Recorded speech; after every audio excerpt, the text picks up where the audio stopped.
Bombo Radio Philippines. Fully digitalized. Numero 1 sa balita, komentaryo, drama at serbisyo publiko. Bombo Radio Philippines. Bombo Radio Philippines. Ang inyong #1 at most trusted radio network in the country. Basta Radio Bombo! This is Bombo Network News, noontime edition, broadcasting live at Bombo Radio Broadcast Center, Makati City, Philippines.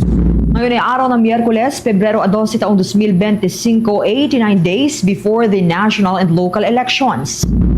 Sa ating mga headlines, ang National Bureau of Investigation tuluyang inirekomenda na kasuhan si Vice President Sara Duterte ng inciting to sedition at grave threat dahil umano sa pagbabanta kay Pangulong Marcos, First Lady Lisa Araneta Marcos at Speaker Romualdez. Pero ang kampo ng Vice Presidente, inaasahan na umano ito. Low pressure area malapit sa Palawan, maliit ang tsansang maging bagyo pero patuloy na magdadala ng mga pag-ulan. Samantala, 5 ang naitala ng bilang ng mga nasawi sa malawakang mga pagbaha na nararanasan dyan sa Bemarupa Region, partikular na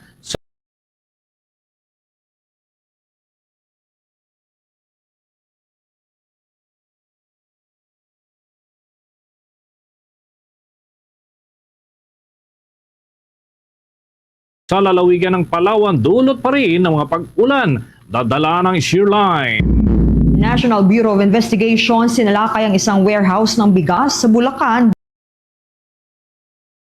dahil sa umano'y repacking scam. At sa ating balita sa ibayong dagat, USAID inakusahan ni US President Donald Trump at Elon Musk na mayroong korupsyon at pagiging incompetent. At live nationwide via satellite, dumako na tayo sa mga detalye ng ating mga balita. Tuluyan ang inirekomenda ng National Bureau of Investigation matapos ang ilang buwan na pag-iimbestiga ang issue ng kaso nitong si Vice President Sara Duterte, at ito ay nihatid na sa Department of Justice para naman sa pagsasampa ng formal na kaso laban sa pangalawang Pangulo. Kaugnay ito mga kabombo ng naging pahayag ni Vice President Sara Duterte na nakipag-usap na ito ng isang tao para naman patayin sina Pangulong Ferdinand Marcos Jr., First Lady Lisa Araneta Marcos at House Speaker, National Bureau of Investigation Director Jaime Santiago, inciting to sedition at grave threat. Ang mga kaso na nais nilang isulong laban sa Vice Presidente at inirekomenda para naman sa aksyon ng Department of Justice.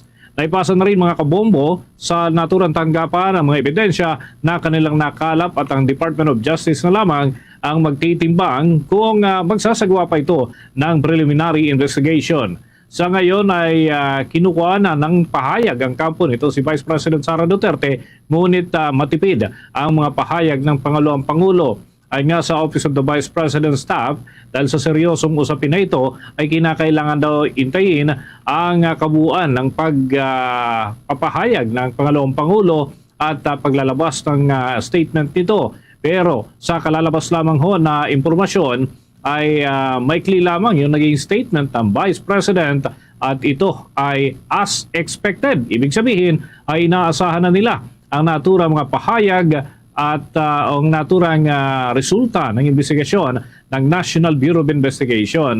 Katunayan, hindi na nga dumalo sa pagdinig ng National Bureau of Investigation ito si Vice President Sara Duterte at nagpadala na lamang ng kanyang kinatawang abogado. Matatandaan na sa kamakailang press briefing ni Vice President Sara Duterte doon sa tanggapan ng Pangalawang Pangulo sa Mandaluyong City nitong 7 ng Pebrero ay pinabulaanan nito na may binitawan siyang assassination threat.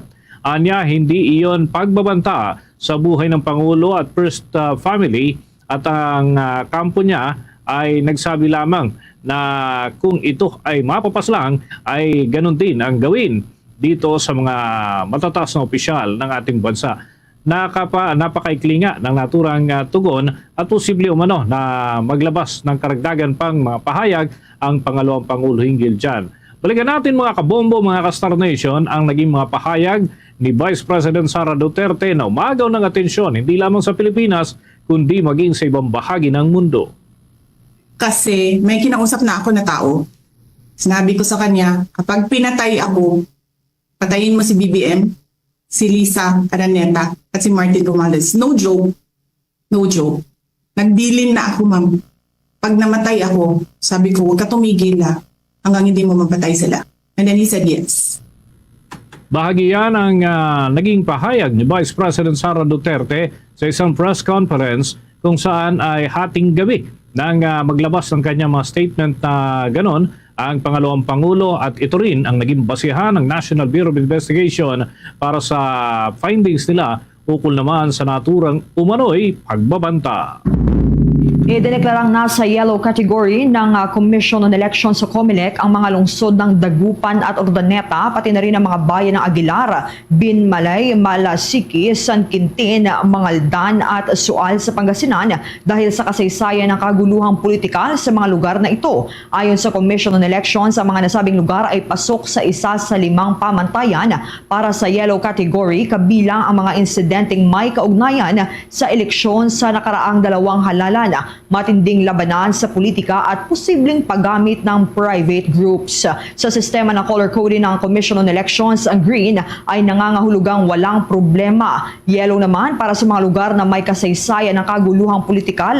Orange naman kung may presensya ng mga armadong grupo at pula naman para sa mga kritikal na lugar. Ayon kay Erickson Oganisan, ang Provincial Election Supervisor ng Pangasinan, ang kautusan ay mula sa Commission on Elections Central Office at hindi sa rekomendasyon ng lokal na opisina. Nilaro nila na minomonitor lamang ng pulisya ang mga lugar na ito at hindi nangangahulugang may kaguluhan sa kasalukuyan. Bombo Weather Update. Nananatiling maliit ang tsansa na maging bagong bagyo ang namatang low pressure area malapit dyan sa may area ng Palawan. Base nga sa forecast ng mga eksperto, ay naasahan na mananatili pa rin ang natural low pressure area sa labas ng area of responsibility ng ating bansa. Ayon pa nga mga kabombo kay Obet Badrina, isa sa mga weather specialist, nasa 260 kilometro sa kanluran, hilagang kanluran ng Pag-asa Island, dyan sa may kalayaan sa bahagi pa rin ng Palawan, ang naturang namumonsama ng panahon at kumikilos ito patungo naman ang direksyon ng Vietnam. Subalit patuloy pa rin na makakaapekto sa southern portion ng Palawan ang mga pag-ulan at thunderstorm. Dulot yan ng trough o extension ng naturang low pressure area. Bukod nga rito ay may mataas na tsansa rin ng mga pag-ulan sa malaking bahagi ng ating bansa. Kasunod na rin ng mga development sa ating mga weather system. Dahil yan sa pag-iral ng iba pang weather system na nakakapekto naman sa ating bansa. Makakapekto rin mga kabombo ang maulap na papawirin at may kalat-kalat ng mga pag-ulan at isolated na thunderstorm sa lalawigan ng Isabela, Aurora at Quezon Province dahil sa epekto ng shear line, habang maaari namang umiral din ang mga pag-ulan at thunderstorm sa Mindanao dahil yan sa easterlies. Maulan ang inaasahan ding papawirin at may mga pag-ambon sa magkaminsan dahil sa amihan na mararanasan sa Cordillera Administrative Region at sa nalalabing lugar sa Cagayan Valley Region. Samantala, patuloy pa rin ang paalala sa publiko na maging handa sa gitna yan ng epekto ng 4 na weather system dahil sa posibleng pagbaha at pagguho ng lupa sa kasagsagan ng mga pagbuhos ng katamtaman hanggang sa mabigat na pagbuhos nga ng ulan. At inaasahan mga kabombo ang ganitong lagay ng panahon hanggang sa mga susunod na araw. Samantala, patay ang nasa 5 katao sa Aburlan, Palawan dahil sa nararanasang malawakang pagbaha mula sa mga pag-ulan dala ng shear line. Ayon sa mga lokal na otoridad, na-recover ang katawan ng 5 nasawi matapos maanod ang baha sa Aburlan noong gabi ng Linggo, Pebrero 9. Nasagip naman ang isang bata mula sa insidente at sa ngayon, ayon sa city government, lubog sa baha ang nasa 24 na barangay na nakaapekto sa mahigit 3,000 residente at sa kabuhayan ng mga magsasaka baka at nakapinsala ito sa ektaryang sakahan. Idineklara na rin na state of calamity ang Puerto Princesa City, Palawan dahil sa malawakang pagbaha. Samantala inalis naman ang suspensyon ng klase at pasok sa trabaho ngayong araw ng Miyerkules sa Aburlan, Palawan. Ibinase ang desisyon sa latest advisory mula sa State Weather Bureau kung saan ibinaba na ang rainfall warning level. Subalit sa isang statement, sinabi ng lokal na pamahalaan na nasa discretion ng school heads o administrators o mga heads ng mga ahensya kung papalawigin pa ang class o work suspension base sa kanilang assessment sa sitwasyon sa kanilang nasasakupan. Ipagpapatuloy naman ng Municipal Disaster Risk Reduction and Management Office ang pagmonitor sa sitwasyon at pagbibigay ng mga updates. Sakali man anya na magbago ang lagay ng panahon na maaaring magdulot ng panganib sa kaligtasan ng publiko, tiniyak ng lokal na pamahalaan ang pag-issue ng kaukulang advisories. Abangan mamaya mga kabombo, mga ka-Star Nation, na nasa 75% daw ng mga priority measures ni Pangulong Ferdinand Bongbong Marcos Jr. ay naipasa na yan sa Presidential Legislative Liaison Office na aktibo yung kanilang ugnayan at yan ang ipinagmamalaki ni Pangulong Ferdinand Marcos Jr. Alamin pa natin ang ibang mga update niyan sa report ni Bombo Anali Soberano. Ni Presidential Legislative Liaison Office Secretary Mark Leandro Mendoza na nasa 70 to 75% ng priority measures ni Pangulong Ferdinand Marcos Jr. ang naipasa na ng kasalukuyang Kongreso. Ito ay ang mga nasa Legislative and Executive Development Advisory Council o LEDAC bills at Common Legislative Agenda o CLA na maituturing na mga high-impact bills. Ayon kay Mendoza, ito ay resulta ng magandang koordinasyon sa pagitan ng majority at minority ng Kongreso. Kaya itinuturing ng PLLO na very good ito. Sa ngayon, sabi ni Mendoza, may ilang mga bills pa o panukala na lang ang hindi umuusad. Gaya ng panukalang House Bill number 8162 o ang Proposed Land Use Act, Single-Use Plastic Act, habang yung ibang bills naman o panukala na aprobado na subalit na ubusan na ng oras ang Senado. Dahil session break at abala sa kampanya mga kandidato, sinabi ni Mendoza wala nang maipapasa pang LEDAC measure, habang yung ibang bills naman ay posibleng i-refile na lamang sa 20th Congress. Pakinggan natin si PLLO Secretary Mark Leandro Mendoza. Rated as very good. Very good. Mga around 70-75% ang priority measures ng Presidente was passed this Congress. Kaya lahat ng LEDAC saka yung CLA, Common Legislative Agenda, maganda, ang dami ng mga high impact bills pasa natin. So may ilan na lang naman siya yung land use, yung ito, yung single-use plastic. May mga may mga ibang bills pa tayo. Sana nalusok yan, naubusan ng oras sa Senate. Pag minsan, invite ko kayo, bigyan kayo ng copy. May report akong ginawa eh. Open, naman yun, open yun. Pwede ko. Leandro Mendoza mula sa Lawag City, Bombo Anali Montaño Soberano nag-uulat para sa number 1 and most trusted radio network in the country, Bombo Radio Philippines, Basta Radio, Bombo! Nagpaalala naman ng Local Commission on Elections Office na tatanggapin pa ang mga local absentee voting registration hanggang sa Marso 7. Ayon sa Commission on Elections, ang local absentee voting ay isang pribilehiyo para sa mga kapulisan, sundalo, guro at iba pang mga empleyado ng gobyerno at mga miyembro ng media na hindi makakaboto sa May 12 elections. Maaring magtungo ang mga nais na magparehistro o para sa mga local absentee voting sa COMELEC Central Office sa anumang COMELEC offices. Ang local absentee voting ay para sa national positions lamang. Isasagawa ang botohan para sa local absentee voting ay mula Abril 29 hanggang 30 mula alas 9 ng umaga hanggang alas 5 ng hapon. Pagkatapos ang botohan, seselyuhan ang mga balota saka ipapadala sa local absentee voting division para naman sa feeding ng mga balota sa automatic counting machine. Abangan din mamaya mga kabombo, mga ka-Star Nation, mga kaganapan dyan sa mataas na kapulungan ng Kongreso. at iba pang mga development, mga update na rin kaugnay doon sa paraan naman ng kampanya ng panig ng oposisyon ngayong panahon na ho ng kampanya sa national level. Sa dagdag pa mga balita, Bombo Jaira.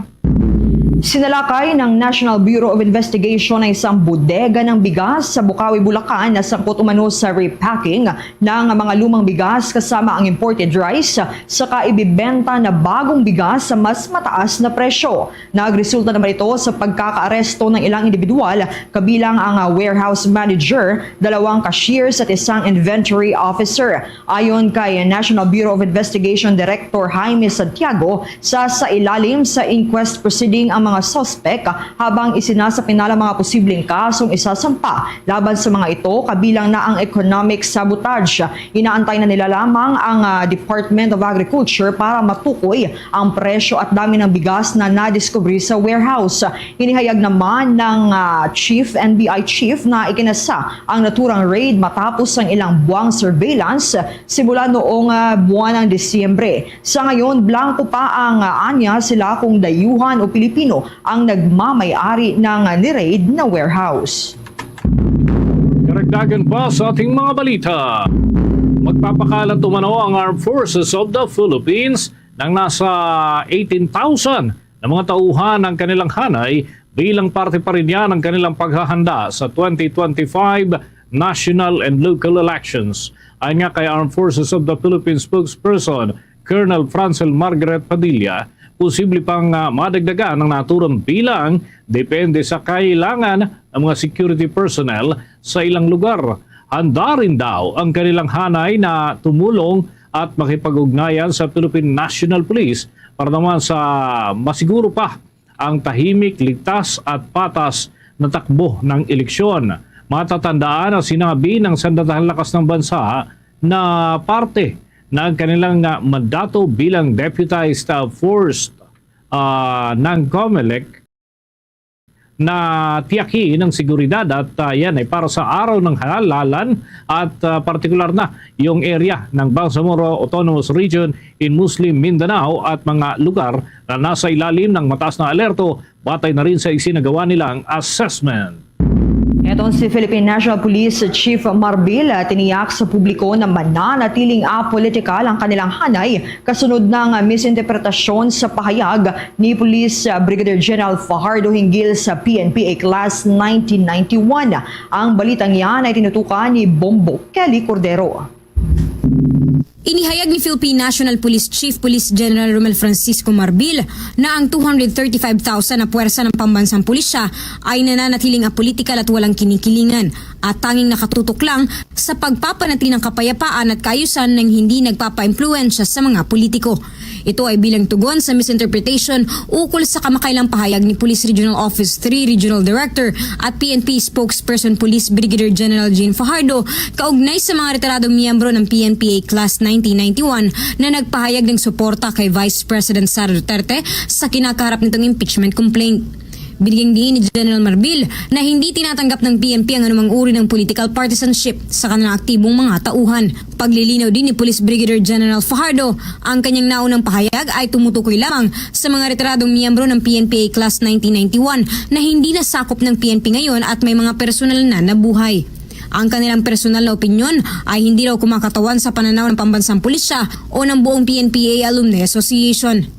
Subalit lahat ng aktibong opisyal ng PNP, kabilang na mga mula sa PNPA Class 1991, ay obligado pa rin daw sa prinsipyong political neutrality at hindi pagkiling sa anumang partido. Babala ng Chief PNP, sinumang pulis na mapapatunayang sangkot sa partisan politics ay haharap sa seryosong parusa. Kung matatandaan, kinumpirma ni General Fajardo na bukod 3 nananatiling active personnel ng PNPA Class 1991 ay naglabas ng draft letter of support para kay VPs na miyembro ng naturang grupo. At majority of them except for 3 active PNP personnel, naglabas daw po sila. It was just a draft letter of support. Ating Vice President Sara Duterte, karapatan po nila yan, katulad po ng ibang mga individual at grupo na magpahayag po ng kanila pong suporta at hindi po natin saklaw kung ano po yung mga nilalaman ng kanilang isip. But with respect ma'am dun sa 3 natitira po na kanilang miyembro, wala naman po silang pinirmahan yan. It was the stand one of their class. Yung tatlong active po, they will remain political and non-partisan. Para sa Bombo Network News, Bombo Kelly Cordero nag-uulat para sa number 1 and most trusted radio network in the country, Bombo Radio Philippines. Basta Radio, Bombo! Pag in the mood for beach, time for Dunkin' Iced Spanish Latte. Pag sweater weather, time for Dunkin' Brewed Coffee. Pag nagkayaya ang magbike, time for Dunkin' Iced Americano. Anytime is Dunkin' Coffee time. My hot and iced coffee for any moment, any vibe, anytime. Eh, ikaw? Time for Dunkin' Coffee, hot or iced. Dunkin, pasalubong ng bayan. Bombo International News. Binatikos ni United States President Donald Trump at tech giant na si Elon Musk ang foreign aid agency na USAID na corrupt at incompetent. Sa isang press conference itong Martes, oras sa Amerika, pinagtibay ni Trump ang kanyang commitment sa pamamahala at iginiit na naihalal siya para tiyakin ang katapatan o integridad sa gobyerno ng Amerika. Sinabi din ni Trump na ang kanyang pagbusisi sa gobyerno ay hindi lamang sa USAID kundi sa cloud din dito ang ilang pang sektor tulad ng edukasyon at military. Narito pakinggan natin ang bahaging ipinahayag ni United States President Donald Trump. The USAID is really corrupt. I'll tell you, it's corrupt. It's incompetent and it's really corrupt. And I can't imagine a judge saying, well, it may be corrupt, but you don't have the right. You got elected to look over the country and to, as we say, make America great again, but you don't have the right to go and look and see whether or not things are right that they're paying or that things are honest that they're paying. Samantala, kinilala naman ni Elon Musk na itinalaga ni Trump bilang head ng Department of Government Efficiency na maraming nagawang kapaki-pakinabang ang USAID, subalit ikinatwiran nito na labas na naka-impluwensya ang ahensya sa mga halalan sa kahina-hinalang paraan. Matatandaan na ipinag-utos ni Trump sa bisa ng isang executive order ang pagpapatigil sa karamihan sa mga foreign aid ng Amerika alinsunod sa kanilang America First policy na nagpahinto sa daan-daang programa na nagkakahulugang o nagkakahalaga ng bilyon-bilyong dolyares na panandaliang tulong. Balik sa mga balita sa Pilipinas. Mahigit 500 na maliliit na proyekto sa Pilipinas ang sinusuportahan ng gobyerno ng Japan ayon sa data ng Japanese Embassy dito sa Maynila. Sa kabuuan, 566 na grassroots project ang naipatupad na. Kabilang huri ito yung pagpapatayo ng mga paaralan at mga klinika. Pagbibigay na rin ng kagamitang pang-agrikultura, kagamitan pang-medikal at maging ang suporta para sa mga mahihirap at may mga kapansanan. Ang mga proyektong ito mga kabombo ay bahagi ng Grant Assistance for Grassroots Human Security Project na naglalayon niya na palakasin ang basic human needs at yung sektor ng mahihirap ay pangunahing subject ng tulong upang maalalayan ang mga nasa grassroots level. Maaari itong matanggap ng mga non-profit organizations tulad ng non-governmental organizations, local government units at maging ng mga paaralan at mga ospital. Aabot mga kabombo sa 20 milyong Japanese yen kung katumbas yan dito sa atin ng malaking halaga rin sa Philippine peso yung maaaring pondohan sa bawat proyekto. Anya sa embahada, positibo ang kanilang tanggapan sa pagtanggap sa Grant Assistance for Grassroots Human Security Project. Yan ay sa buong mundo na kanilang ginagawa dahil na rin sa napapanahong tulong na naibibigay nito para sa mga sektor ng lipunan. Sibak sa pwesto ang 10 pulis kasabay na ng commander ng Tipas Police Substation dahil sa umano'y hindi lehitimong pagsisilbi ng search warrant sa isang individual sa Taguig City. Makikita sa closed circuit television footage ang mga pulis na nakasibilyan na pumasok sa isang tindahan at nagsilbi ng hindi lehitimong warrant sa isang babae na may kaso na noong kaugnay sa illegal na droga pero napawalang sala at napalaya naman noong taong 2022. Ayon Ayon kay Taguig City Police Chief Police Colonel Joey Goforth, base sa investigasyon nila, lumalabas na walang warrant o walang authority ang mga pulis na pumasok sa bahay ng biktima. Ayon pa sa pinuno, lumalabas na humihingi ng pera ang mga pulis kapalit ng pagpapalaya sa mga arestadong individual. Nakita rin sa CCTV ang pagtulak at hatak ng mga pulis sa ilang biktima sa kasagsagan ng kanilang illegitimate operation. Sinira rin daw nila ng mga pulis ang CCTVs ayon sa biktima. At sa ngayon, disarmahan na ang 10 pulis at maaring maharap sa mga kaso o grave abuse of authority ayon yan sa Taguig City Police. Oras natin, 24 na minuto na makalipas ang alas 12 ng tanghali. Nananawagan ng isang advocacy group na magpatupad na rin ng smart solution para naman sa lumalalang suliranin sa daloy ng trapiko ang lungsod ng Baguio. Pinansin din ng Transparency Watchdog na Pinoy aksyon sa kabila nga ng mga pinaiiral kagaya na lamang ng number coding schemes at pagpupursigi ng lokal na mga traffic enforcers na mapagaan ang daloy ng trapiko ay masikip pa rin ang mga lansangan dahil sa nagkakabuhol-buhol na ho yung mga sasakyan gaya ng mga katatapos lamang na holiday season sa naturang lugar. Sinabi ng naturang grupong Pinoy Aksyon na maging ang mga kalapit na lalawigan ng Baguio ay sumusuporta na rin doon sa innovative solutions bilang sagot sa traffic crisis. Sa kanilang statement, iginit ng grupo na nagmamalasakit lamang naman ang kanilang panig at concern sa daloy ng trapiko at problema na kinakaharap ng lungsod ng Baguio, lalo na at daan-daan na libo ng mga turista ang dumarating sa naturang mga lugar, lalo na dyan sa mga pangunahing lansangan sa lungsod ng Baguio at dapat nang ipatupad ang smart solution bilang tugon sa krisis sa trapiko. Binanggit pa ng naturang grupo na ang Smart Urban Mobility Program ay isang private project partnership na bahagi ng proposal mula sa pribadong sektor. Ang naturang programa ay isang high-tech approach para sa traffic problem at maliit lamang ang pundong kinakailangan. Maaring gastusin para sa naturang lungsod, hindi nakagaya ng mismong malalaking mga programa na itataguyod pa para lamang maibsan ang daloy ng trapiko sa ilang mga lugar.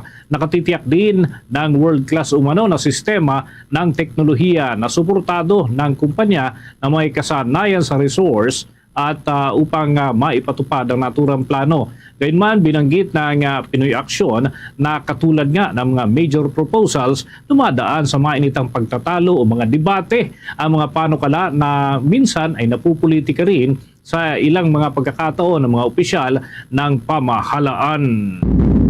Department of Agriculture patuloy na inaalam at pinag-aaralan ng mga isyu kung bakit nananatiling mataas ang presyo ng mga produktong baboy sa mga pamilihan. Kaugnay niya, naritong balitang tinutukan ni Bombo Bea Piniza. Bombo Dennis, Bombo Jai, patuloy na inaalam at pinag-aaralan ng Department of Agriculture ang mga maaaring rason bakit nananatiling mataas ang presyo ng mga produktong baboy sa mga pamilihan. Sa naging pag-iikot kasi ng departamento kasama ang ilang opisyal nito at ilang opisyal din mula sa Department of Trade and Industry, nakita ng kalihim na mayroong problema sa presyohan ng mga karneng baboy kung saan nananatili sa 420 pesos kada kilo ang bentahan nito. Sa naging pagtatanong ng Bombo Radio sa kalihim, ngayong araw niya matatanggap ang mga datos na nakalat ng kanilang ahensya tungkol sa halos 100 na laki ng presyo sa mga naturang produkto. Ngunit paliwanag niya, may mga reports din na natanggap ang kanyang opisina na nasa mga retailers umano ang maaaring problema. Sa kabilang banda naman, isang tindera ang nagpumilit na kausapin ng kalihim upang iparating na ilan sa mga dahilan kung bakit naglalaro ang presyohan ng baboy sa ganitong presyo.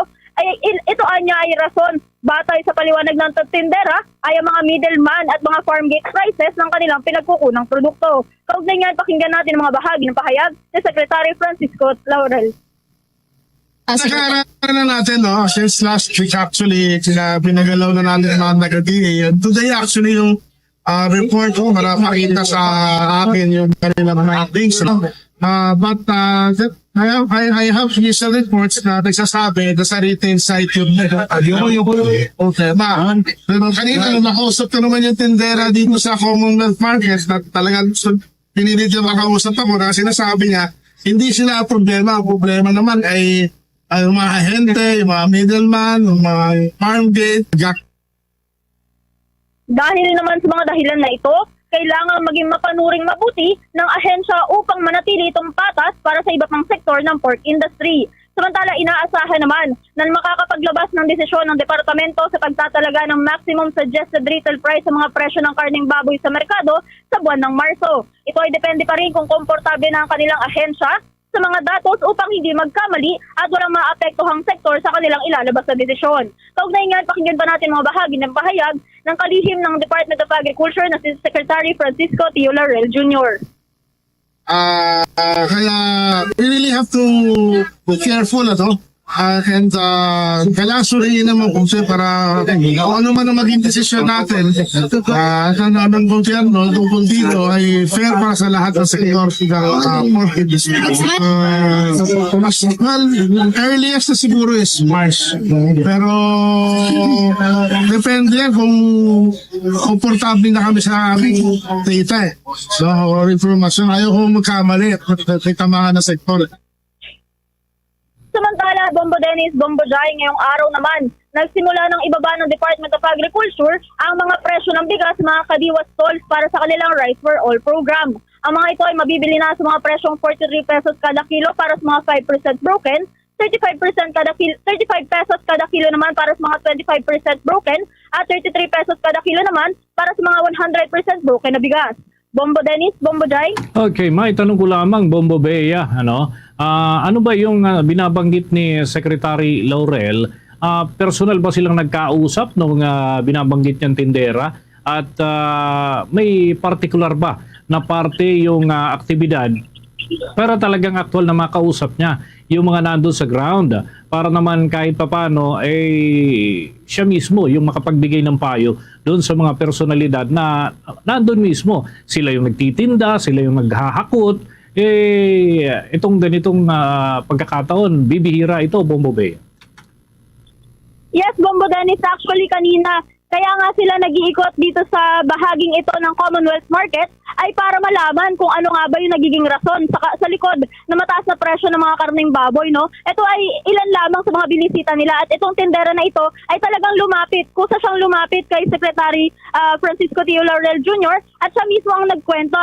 Ang nagkwento kung bakit nga ba naglalaro pa rin sa ganoong mga presyohan ang mga karneng baboy dito sa Commonwealth. Samantala yung ilang mga tindera din ng gulay, tindera ng bigas ay patuloy din namang kinakausap nitong ating kalihim sa departamento para malaman din kung ito ba ay pasok pa rin doon sa mga MSRP at sa mga itinatalagang presyo ng ating ahensya para sa mga produkto, para sa mga pangunahing produkto dito sa ating merkado, Bombo Dennis. Okay, one just last point, Bombo Bea. Saan pa yung mga merkado, pamilihan, natutunguhin ng team para kahit pa paano mabisita rin, aktual makita ng kalihim. Kung di ako nagkakamali, kakatuwang din dyan yung Department of Trade and Industry para sa monitoring. So saan ang susunod na ruta ng kanilang team para naman doon sa kanilang monitoring? Sa ngayon, pinag-iisipan ng departamento na bumisita sa ilang mga pamilihan dito sa Metro Manila, kagaya na sa Navotas at doon din sa may Guadalupe, no? Dahil dito din ay may mga ibinebentang or mga nakatayong kadiwa stalls, may mga binebentang bigas for Rice for All program at meron din dito na may mga napansin din sila noong unang mga part ng kanilang pag-iikot nga, no, kagaya dito sa Pasig, ilang pamilihan din sa Las Piñas. Bibisitahin nila itong muli para dun sa monitoring dahil dito yung mga ilang mga presyohan na nakikita nilang may gaanong pagtaas doon sa presyo ng baboy, Bombo Dennis. Okay, with that, maraming salamat, Bombo Bea. Live mula dito sa Quezon City, Bombo Bea Piniza nag-uulat para sa number 1 and most trusted radio network in the country, Bombo Radio Philippines. Basta Radio, Bombo! Senator Ronald Bato de la Rosa, ang tagapagtanggol ng sambayanang Pilipino. Sa Senado, sagot ka ni Bato malayo di ba to? Pagtatanggol tayo sa Senado, sagot ka di ba to? Matapang si Bato, ipaglalaban tayo sa Senado, sagot tayo ni Bato. This advertisement is paid by Bato Movement Inc. Karagdagan pa mga kabombo sa ating mga balita ngayong tanghali, nakatakdang bawasan ng Department of Agriculture ang presyo ng bigas na ibinibenta doon sa mga kadiwa stores. At ayon nga sa Department of Agriculture na magsisimula ngayong Pebrero 12 ang price reduction para naman sa kanilang Rice for All program. Nakikita kasi ng Department of Agriculture na tuluyan ng bababa ang presyo ng bigas lalo na sa paparating na ang panahon ng anihan. Dagdag pa ni Agriculture Secretary Francisco Theo Laurel Jr. na maaaring magbawas na ng hanggang 3 piso kada kilogram ng bigas. At pagpapaliwanag pa nga niya na magpapatuloy pa rin ang pagbibili ng tig 29 pesos na kada kilo ng bigas ang mga tindahan ang kanilang mga tanggapan para dun sa paglalaan sa mga vulnerable groups kagaya ho ng mga senior citizens, persons with disability, mga solo parents at mga individuals mula naman sa indigenous sector na kanilang nais na maging prioridad. Ito namang inspeksyon sa presyo ng mga pangunahing bilihin ikinasana ng Department of Trade and Industry. Bagong suggested retail price sa mga tinapay natuklasang hindi nasusunod. Ang balitang yan ay tinutukan ni Bombo Grant Hilario. Bombo Dennis Bombo Jive, ikinasa ngayong araw ng Department of Trade and Industry ang kanilang pag-iinspeksyon sa mga pangunahing produkto na mabibili ng mga Pilipino, kung saan personal na nagtungo si Secretary Cristina Roque sa isang pamilihan na matatagpuan sa bahagi ng Commonwealth Avenue sa lungsod ng Quezon. Sa naging pag-iikot ng naturang kalisib, kanyang masusing nilibot ang mga pinuntahan niyang pamilihan sa mga nakalagay nitong presyo na mabibili ng mga consumer. Samantala, sa kanyang pagtingin naman sa mga produkto ay sinadya naman itong huminto sa isang section kung saan makabibili ng ilang mga klase ng tinapay. Ayon kasi kay Secretary Cristina Roque, kamakailan lamang ay mayroon silang inaprubahang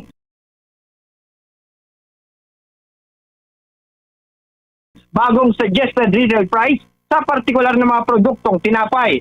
Ngunit nang ito itignan ng kalihim, natuklasan niyang hindi pa nasusunod ang bagong taas presyo na itinalaga ng naturang kagawaran.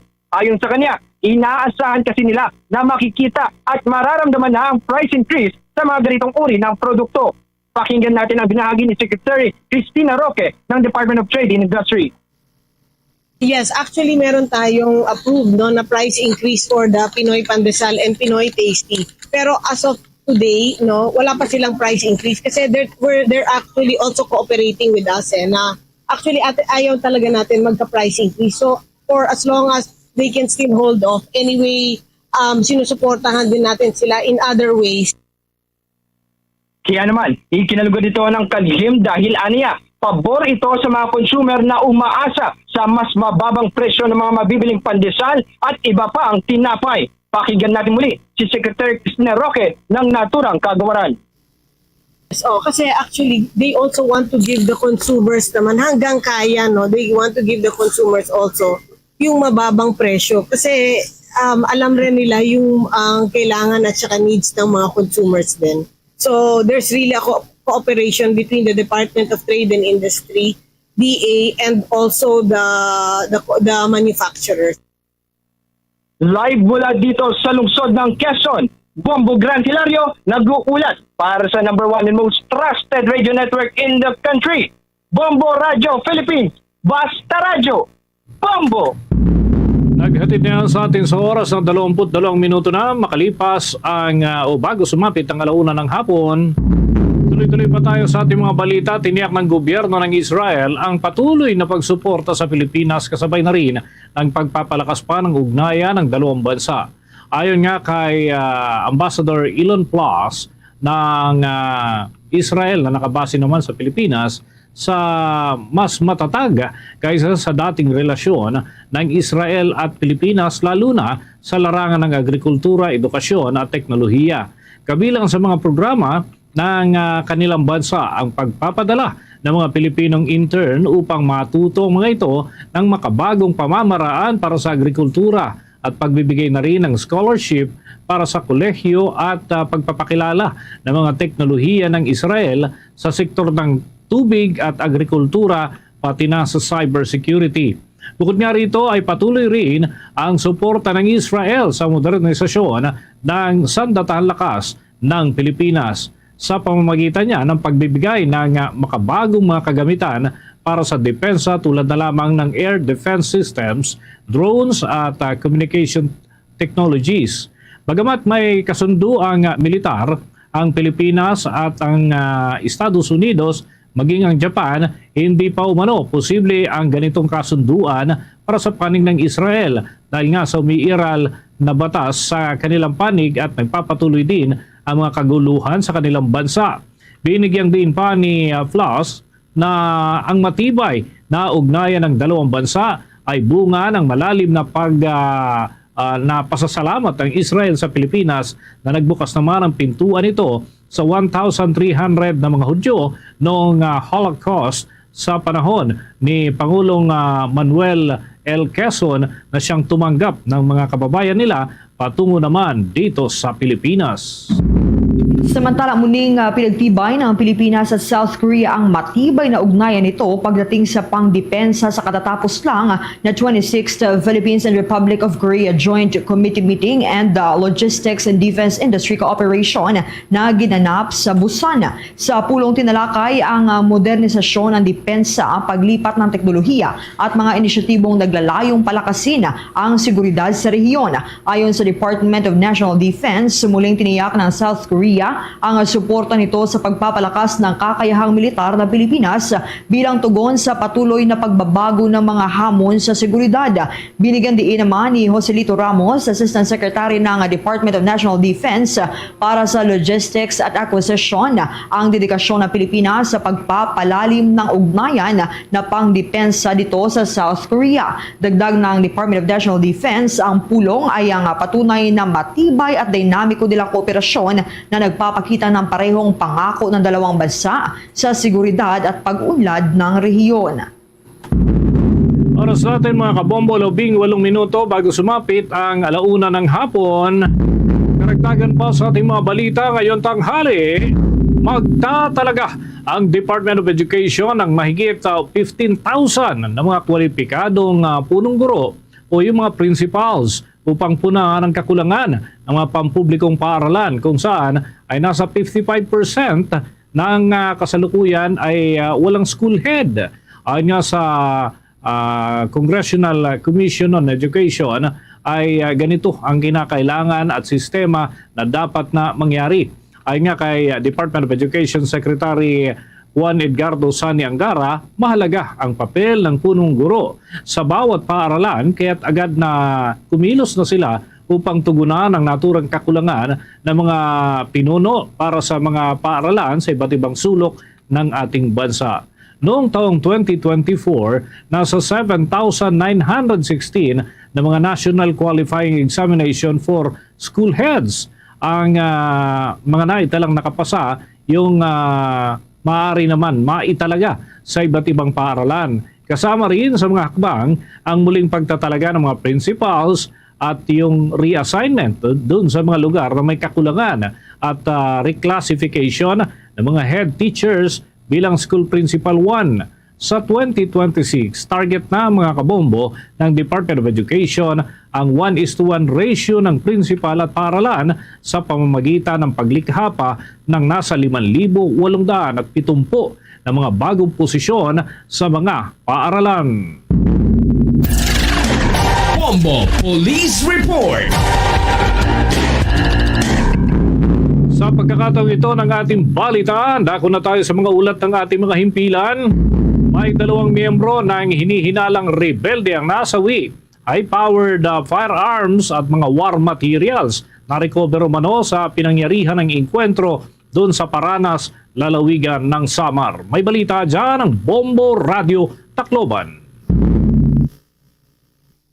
Patay ang ang dalawang pinaghihinalaang miyembro ng communist terrorist group sa nangyaring inkwentro sa gitna ng tropa militar ng gobyerno sa Barangay Santo Niño, Paranas, Samar. Ayon kay Philippine Army 8th Infantry Division Public Affairs Officer Captain Jefferson Mariano, naresulta ito ng kanilang pinaigting na pagtutok sa operasyong militar sa munisipyo ng Paranas, na kung saan nakapokus sila sa Yakala Platoon ng SRC Browser na responsable sa mga aktibidad ng terorista sa lalawigan. Dagdag pa ni Mariano na sa nasabing inkwentro ay makadalawang beses nila itong nakasagupa. Sa unang inkwentro ay tumagal ito ng 40 minutos na nagkaroon ng kalat-kalat na palitan ng mga putok at nakuha ng tropa militar ang ilang armas tulad ng isang Magpul 5.56mm rifle, isang caliber 45 pistol, isang rifle grenade, dalawang fully loaded na 5.56mm ang haba na magazine at 4 na fully loaded na 5.56mm na maikling magazine, 4 na bandolier, dalawang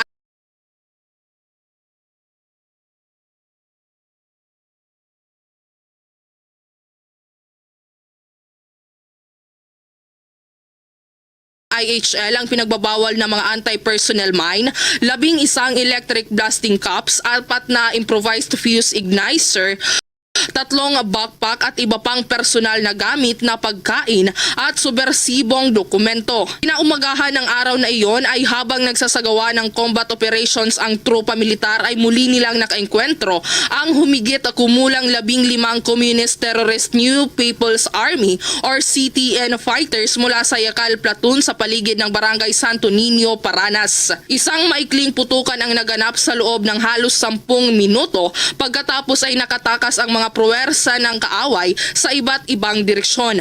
Pagkatapos ng palitan ng putok ng dalawang panig ay agad na ininspeksyon ng 87 IB ang lugar kung saan doon nila nakita ang dalawang bangkay ng kanilang hinihinalaang rebelde kasama ang iba pang armas. Doon sa nangyari sa enkwentro sa Samar, no, that is lalong-lalo kung membro ng pamilya natin yung maging ganito yung sitwasyon. Naiintindihan din naman natin yung pamilya kung bakit ganun yung pagduluksa nila. But despite of that, no, napatunayan natin fates, no, na they are members of the unit militia ng SRC Browser ng Eastern Visayas Regional Party Committee. Sa ngayon, nagsasagawa na ng koordinasyon sa mga LCA ang kapwa munisipyo at barangay ng Paranas para sa pagkakakilanlan ng dalawang rebelde at para sa disposisyon ng mga bangkay. At iyan ang ulat mula dito sa impila ng Bombo Radyo Tacloban. Ito si Bombo Ninia magpili para sa #1 and most trusted radio network in the country, Bombo Radio Philippines. Basta Radio, Bombo. Itong kambal na lalaki na kumuha lamang ng kanilang baon para sa sports competition, nasawi sa banggaan ng van at motorsiklo sa Nueva Vizcaya. Kaugnay niya, naritong buong detalye sa pag-uulat ng Bombo Radyo Kawayan. Voluntaryong sumuko sa kapulisan ng tsuper ng van na sangkot sa pagkasawi ng kambal na lalaki sa Dupax del Norte, Nueva Vizcaya. Matatandaan na nitong Pebrero 10 nasawi ang magkambal na lalaki matapos nilang mabangga ang isang van sa pambansang lansangan na nasasakupan ng bayan ng Dupax del Norte. Mula sa National Highway ay lumiko pa kanan ng van papasok sana sa isang kanto nang banggain sila ng paparating na motorsiklo na kinalululanan ng mga biktima. Sa naging panayam ng Bombo Radyo Kawayan kay Police Major Rodil Basit, ang hepe ng Dupax del Norte Police Station, sinabi niya na nagdahil umano sa takot ay tumakas ang tsuper ng van at habang nasa proseso ng pagtakas ay nasagasaan nito ang isa sa mga biktima. Nagsagawa naman ang Dupax del Norte Police Station ng hot pursuit operation at natunton nila ang van sa Natawakan, Cebu, Nueva Vizcaya, ngunit wala roon ang tsuper nito. Nito lamang Febrero 11 ay nakatanggap ng ulat ang kanilang himpilan mula sa Santa Fe Police Station na sumuko umano roon ang suspect.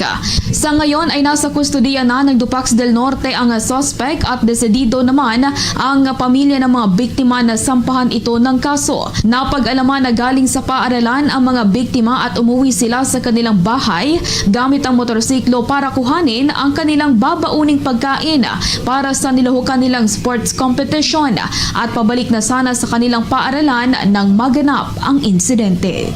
Lalo lang yung pares kong magulang, ingatan po natin ang ating anak. Pag natin lang hayaan na magmotor, pagtyagan po natin silang ihatid sa eskwelahan kung malayo yung lugar ninyo para po maiwasan ang mga ganitong hindi nais-nais na pangyayari. At iyan ang ulat mula rito sa Bombo Radyo Kawayan. Para sa Bombo Network News, ako si Bombo Jamaica Barbas. Para sa number 1 and most trusted radio network in the country, Bombo Radyo Philippines. Basta Radyo, Bombo. Ang pulisya dyan sa Cebu City ay may paglilinaw, hindi raw kidnapping yung insidenteng nangyari noong linggo, kundi isang obsession at matinding selos kung saan ay itinali pa ang isang babae sa loob ng sasakyan. Alamin natin ang update mula naman sa Star FM Cebu. Nilinaw ng Cebu City Police Office na walang nangyaring kidnapping nitong lungsod ng Cebu at isolated case lamang ang nangyari noong linggo, Pebrero 9, kung saan iniulat na dinukot ang isang babae sa barangay Guadalupe nitong lungsod ng Cebu. Inihayag ni Police Lieutenant Colonel Maria Teresa Makatangay, Deputy City Director for Operations ng Cebu City Police Office, na ang kaganapan ay resulta ng pagkahumaling at matinding selos ng suspect na hindi na pinangalanan. Nauna rito nasagip ng mga otoridad ay isang dalaga matapos maharang ang ginamit na sasakyan sa barangay Mabolo nitong lungsod. Nabatid na magkaibigan ang biktima at ang suspect at bago ang insidente gumala pa ang mga ito kasama ang isa pang kaibigan, ngunit matapos maihatid ang isa sa kasamahan nito ay itinali ng suspect ang kamay at paa ng dalaga at tinakpan ang kanyang bibig ng tape dahil mas malapit pa umano ito sa iba. Nasa kustodiya na ng mga otoridad ang suspect at mahaharap sa kasong slight illegal detention. Muli namang iginiit ni Makatangay na walang mga miyembro ng sindikato dito na mandukot at nanawagan sa mga Cebuano na itigil na ang pagpapakalat ng maling impormasyon tungkol sa mga insidente ng kidnapping. It was a case of illegal detention, slight illegal detention to be specific, and that is the case that we'll be filing against the suspect, which is now under the custody of the PNP. Mula rito sa lungsod ng Cebu, Star DJ Sophie Ember nagulat para sa number 1 and most trusted radio network in the country, Bombo Radio Philippines. Basta Radyo, Bombo! Etong posibleng panghihimasok ng mga rebelde sa midterm election sa Western Visayas, mahigpit na babantayan ng Philippine National Police. May balita dyan ang Bombo Radyo Iloilo. Naniniwala ang pulisya na wala ng kakayahan ang rebelding New People's Army na magasik ng kaguluhan sa May 2025 midterm elections. Sa panayam ng Bombo Radyo Iloilo kay Police Lieutenant Colonel Arnel Solis, ang spokesperson ng Police Regional Office 6, sinabi nito na isa sa naging basihan nito ay ang matagumpay ng pagkakalansag ng tropa ng mga sundalo sa mga NPA guerrilla fronts sa buong rehiyon. Ayon kay Solis, humina na ang puwersa ng mga rebeldeng komunista sa rehiyon kung saan watak-watak na ang puwersa ng mga ito. Sa kabila nito, sinabi ng opisyal na nananatili pa rin naka-alerto ang puwersa ng pulisya kasama ang Philippine Army, lalo na sa mga kanayunan, at mananatili ang kanilang isinasagawang security operations upang tiyakin ang maayos at mapayapang halalan sa bansa.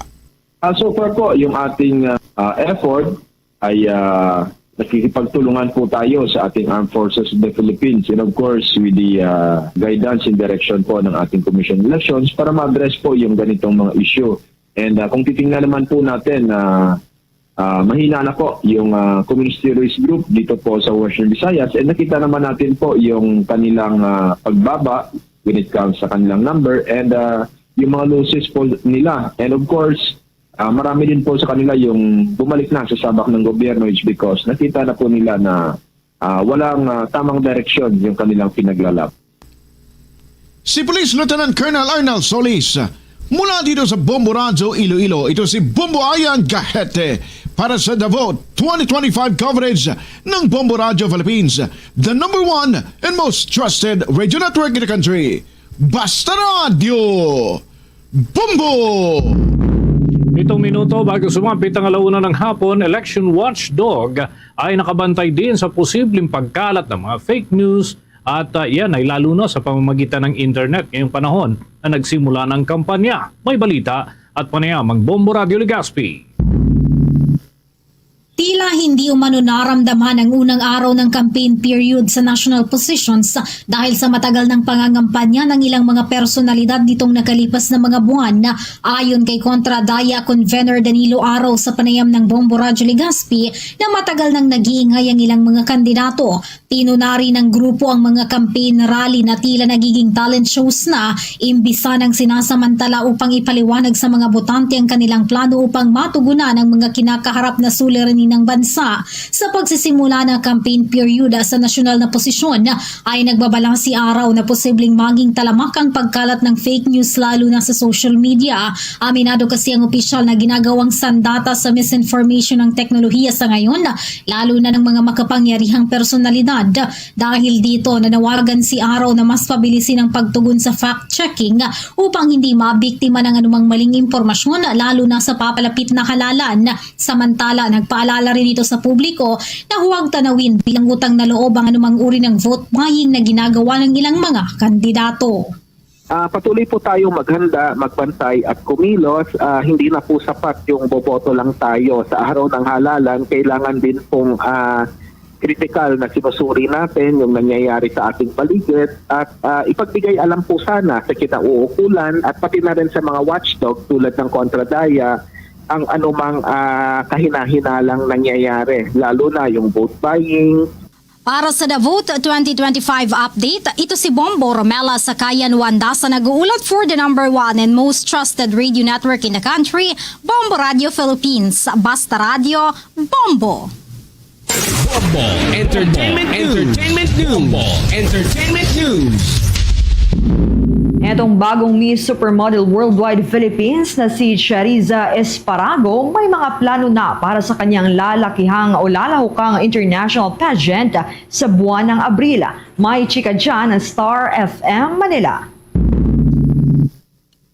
Honored at grateful ang newly crowned beauty queen na si Chariza Esparago matapos itong tanghalin bilang Miss Supermodel Worldwide Philippines 2025. Si Chariza ay nagtapos sa UP Diliman sa kursong Communication Research at kasalukuyang nagde-design ng mga damit at nagtuturo ng English subjects sa mga bata. Halos 6 na taon na ang sumasali ang dalaga sa mga pageant at ito rin ang unang pagkakataon na irerepresenta niya ang Pilipinas sa isang international pageant. Sa exclusive interview ng Star FM Manila sa 25-year-old beauty mula Quezon City, ikinuwento nito ang kanyang life-changing experience sa pageant. Ibinahagi rin ito kung ano nga ba ang kanyang advokasya. There was like one part when we did a shoot in the farm where I was like, yeah, I'll go in the water. That's fine. Okay lang. May sakit na nga ako. What else could happen at this point? It's actually been going on for almost 5 years na.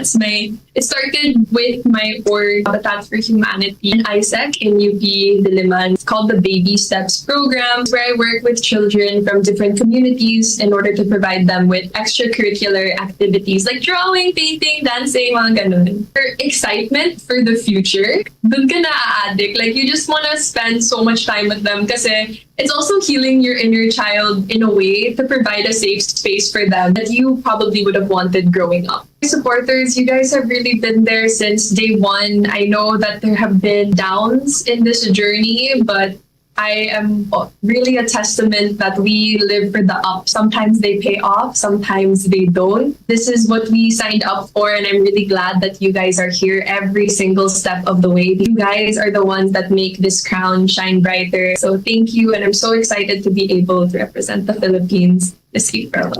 Sa ngayon, nag-ahanda na si Chariza sa kanyang pagpresenta sa Pilipinas sa gaganapin na Miss Supermodel Worldwide 2025 sa Abril. Hello Star Nation, this is Chariza Esparago, your Miss Supermodel Worldwide Philippines 2025, and you are listening to Star FM. It's all for you, Basta Radio, Bombo.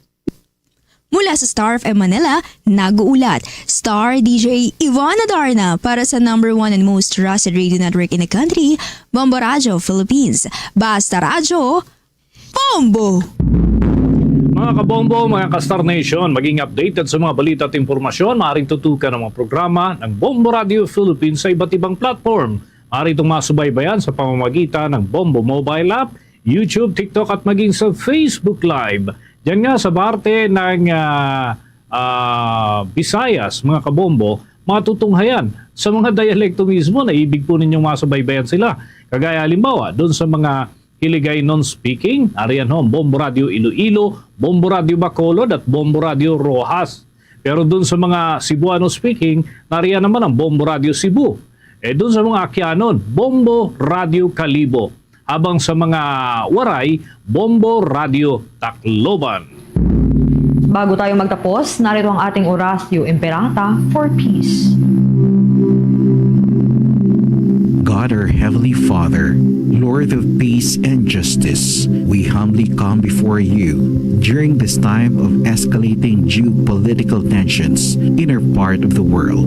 Through the years, you have sustained our faith in you as a nation. It is our faith in your divine providence that has made us survive the countless natural and human-caused calamities that have come our way in our history as a people. Spare us, Lord, from the horrors of war. Hear our pleas as we cry out to you. Have mercy on us, Lord. Rescue us from the malevolent forces that influence world leaders. For we believe that our struggle is not against flesh and blood, but against the rulers, against the authorities, against the powers of this dark world, and against the spiritual forces of evil in the heavenly realms. We pray for your leaders entrusted with making crucial decisions for our nation. We place all our hopes in you, seeking your forgiveness and mercy for the times when our fears and suspicions have tainted our perceptions with ethnic biases and prejudices verging on racism. We earnestly pray, Lord, that you make us instruments of your peace. Where there is hatred, let us bring love. Where there is injury, pardon. Where there is doubt, faith. Where there is despair, hope. Where there is darkness, light. Where there is sadness, joy. Through our Lord Jesus Christ, your Son, who lives and reigns with you in the unity of the Holy Spirit, God, forever and ever. Amen. Our Lady, Queen of Peace, Pray for us. Saint Michael the Archangel, Pray for us. Saint Joseph, Pray for us. Saint Francis of Assisi, Pray for us. Saint Lorenzo Ruiz, Pray for us.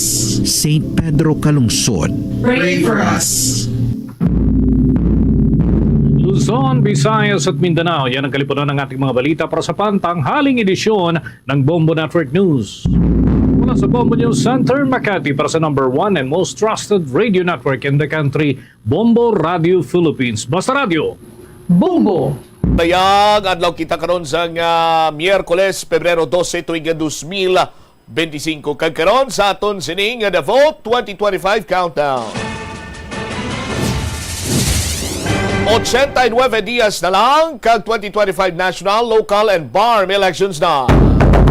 Sa gihapon inimulagan ni Mong Korman, Bombot Shama Blanco Hover.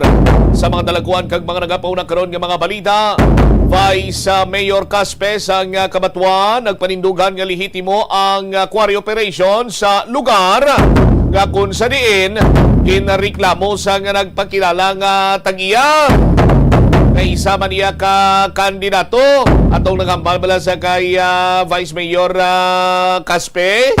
Konaptan ko lang si Vice kumuson ko ginang iya sining ang iya sining tlogits sa pihak kabahin Mayor Jerry Treñas. Itugyan na lang ang 5 ka mga minor de edad sa Bureau of Jail Management and Penology.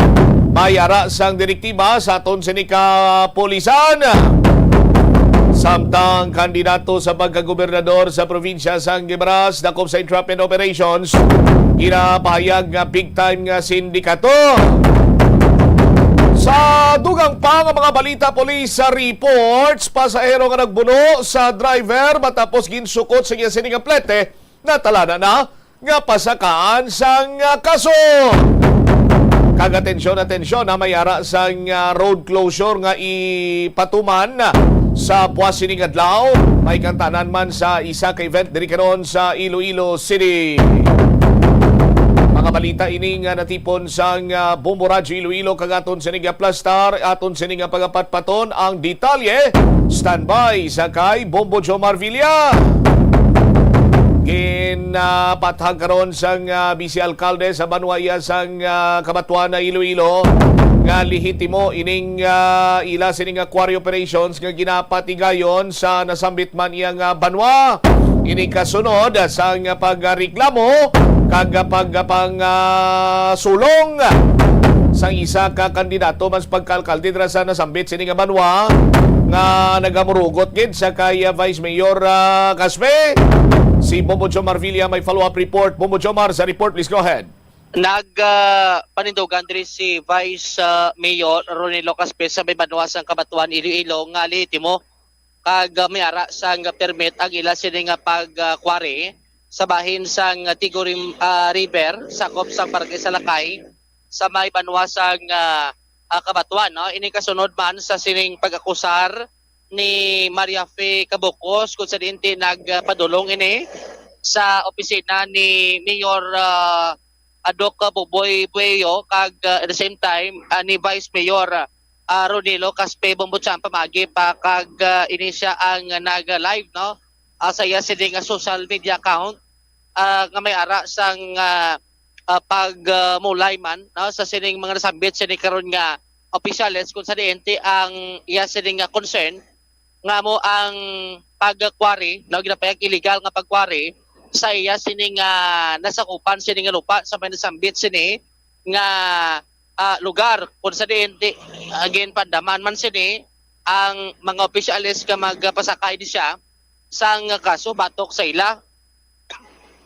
Sunod diri sa natungdan bubutsam kag tuman ang iya sining agin nakakibot nga may masobra nga 5 ka mga dump truck nga naghakot sang balas nga ginapayag sako pa sa iya sining lupa. So sunod dire kay Vice Mayor Ronelo Caspe kay natabuan ni pagkatuya-tuwa ito ang presensya ni Vice Mayor at the same time ni Mayor Pueyo. Sunod kay Vice Mayor Caspe may ara sang nagakaigo sining permit, no? Ang ila sining pagpangkwari nga gin-aprobahan sang PG Enro o kuna Provincial Government Environment and Natural Resource Office kung sa diin may ara sang nagakigo sila nga dokumento sa pagpatigayon sang quarry sa nasambit sa diyang lugar kag sa pagka-insindi kani yan ni Vice Mayor Caspe. Once ko nang isa ka lupa pribado man o kung hindi nga kung masakop pa sang riverbed sang isa ka suba, so mahimo na ini siyang panaugan sa permit para sa pagpatigayon sa quarry Bombotsam rason ganti nagapati na tungdan nga hindi ya illegal, no? Ang ila sining pagpangkwari sa nasambit sining karon nga area. Di reaksyon ni Vice Mayor Caspe regarding karon sa sining mga tinaga ngin pagbuyan karon sa natungdan mga makahang sining tinaga kag ining pamulay kung anong plano sini, no? Tisunod kay Vice Mayor Caspe way man sa sang plano gid kay kung gusto niya kuno nga di pasakaan sang kaso ang natungdan do nagkasubong naguluguyang la siya sang iya sini karon nga tiyempo Bombotsam. Aribla si Vice Mayor Caspe sang may interview sa Bombo Radio. Regarding sa iya nga video, actually wala ako nagatanaw. And then actually nasugidan ako nagkadto siya ko diri sa munisipyo regarding sa iya concern ina sa mga kwari-kwari na da. So ang amon tira is ang kwari sa Salakay is kwari ina sang banwa with gratuitous title. So granted ina siya sang province. And na siya kompleto ina siya ang papilis. Okay. As a matter of, di ba? As a matter of fact, Kabatuan siguro ang isa sa kilalang kabanwa ang naka-comply sa requirements regarding sa pagkuha sa quarry permit. So bali ang ako lang dira is nga ako ang sagi ni Yaya ka atake kay tungod nga vice mayor ako. Okay. Hindi na ako mayor.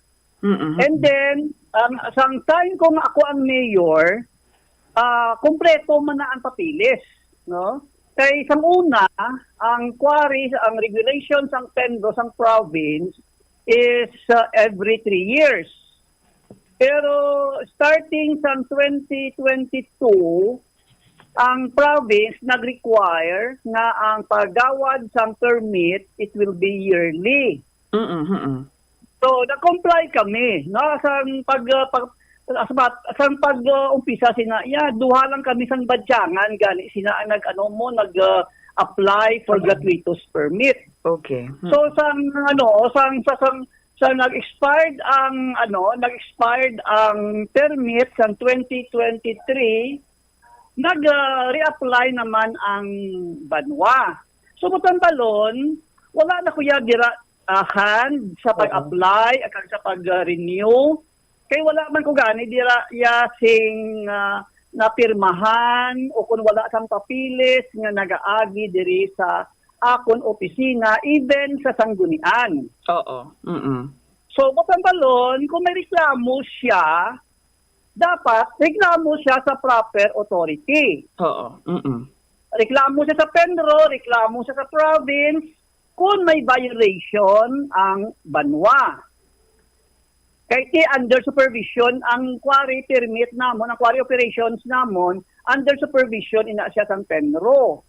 So, may may ECC man ina siya, may mga requirements kung kadalumon, diin pwede magkuha, kung paano magkuha. So, ginasunod ina siya, and then may trip ticket, and then may may na-record man na ang volume sang extraction. So, gani amo na gani nga siling ko nga tapos na ang akon dira iya nga role bilang local chief executive sang una. And then sa iya allegations nga tag-iya siya sang lupa, even ang Penro pwede na siya kamo makapamangkot dito kay isa na siya sa mga issues nga gina-resolve. Yes. Kay tungod na ginapalitaan namon siya sa iya nga ownership sa property, kay ang property is under sa name ni Francisco Zaragoza. Okay. Oo. Sikaron ang ang iya na yung aligasyon nga iya duta granting without admitting abi nga ginaligan nga alleged heir siya kuno. So paano kung alleged heir siya butang balon hindi niya lupa ang bilog nga property. And then hindi bala sa ako na pag-intindi correct me if I'm wrong, ang suba ang river course kung kaisa naga saylo-saylo ina siya. Correct. Okay? So kung ang imo lupa, private property, ka masayluhan sang river bed, sang river course, mangin river bed ina siya. So, hindi mo na ina siya maklaim na private property mo. And so, kung private property ina siya, nga ang agin allow, o kung nga ang agin grant sang Penro, ang permit to quarry. Kahit sunod nga sand and gravel, ina siya, hindi na siya ordinary earth soil nga pwede sa private property. So, hindi, kumbaga kami nga sa site ng LGU, applicants kami. No? Applicante lang kami. So, being an applicant niya, ginagamit namon ina siya para sa kabarangayan, and then kung may violation, i-report niya sa proper authority. And then ang proper authority, amo na siya ang ma-reprimand sa amon or ma-order sa cease and desist sa pag-operate namon. Pero wala pa siya sa napamatud-an nga iya property ina. May mga ginambal gani sa sa videos niya nga gin-upload. Ikot ko lang sa Vice nga kay ang saling niya diri makita ta ikaw ni ang ginatumod inus-nus tagid ikaw madumugay gigita nga duha balya kag utok ka sindikato number 1 nga korap may tikang ikaw nga himuon abi Vice batok ni sa iya. Sa sinaya nga bahin nyo, that would be under sa legal matter, no? Pero just in case with man, no, kaya ano ako, wala na ko nga sa fax ng amo sinayang linya, no? Kasi kung patulan ko ina siya nga makasaranggi siya sa akon. Dugay amo na bala nga ginaano ha. Dugay na ni nga amo na inga ba mo sang video tapos gina habuyan kamo sa mga laing nga mga istorya Vice. Dugay na ina siya kay balaan mo malaway man di abino maghambal no kasi daw it's to be personal para sa iyaman. Kasi kung guba nang iya pangabuhi nga adalahigo niyang iban. Amo na lang ako bino kung guba nang iya pangabuhi no nga adalahigo niyang iban. Kasi ang iya na obra amo na permi mo. And then kilala naman na sa diri sa kabatuan. Wala naman na kung ano ang iya nga status kung ano ang iya nga ang iya nga di sa komunidad.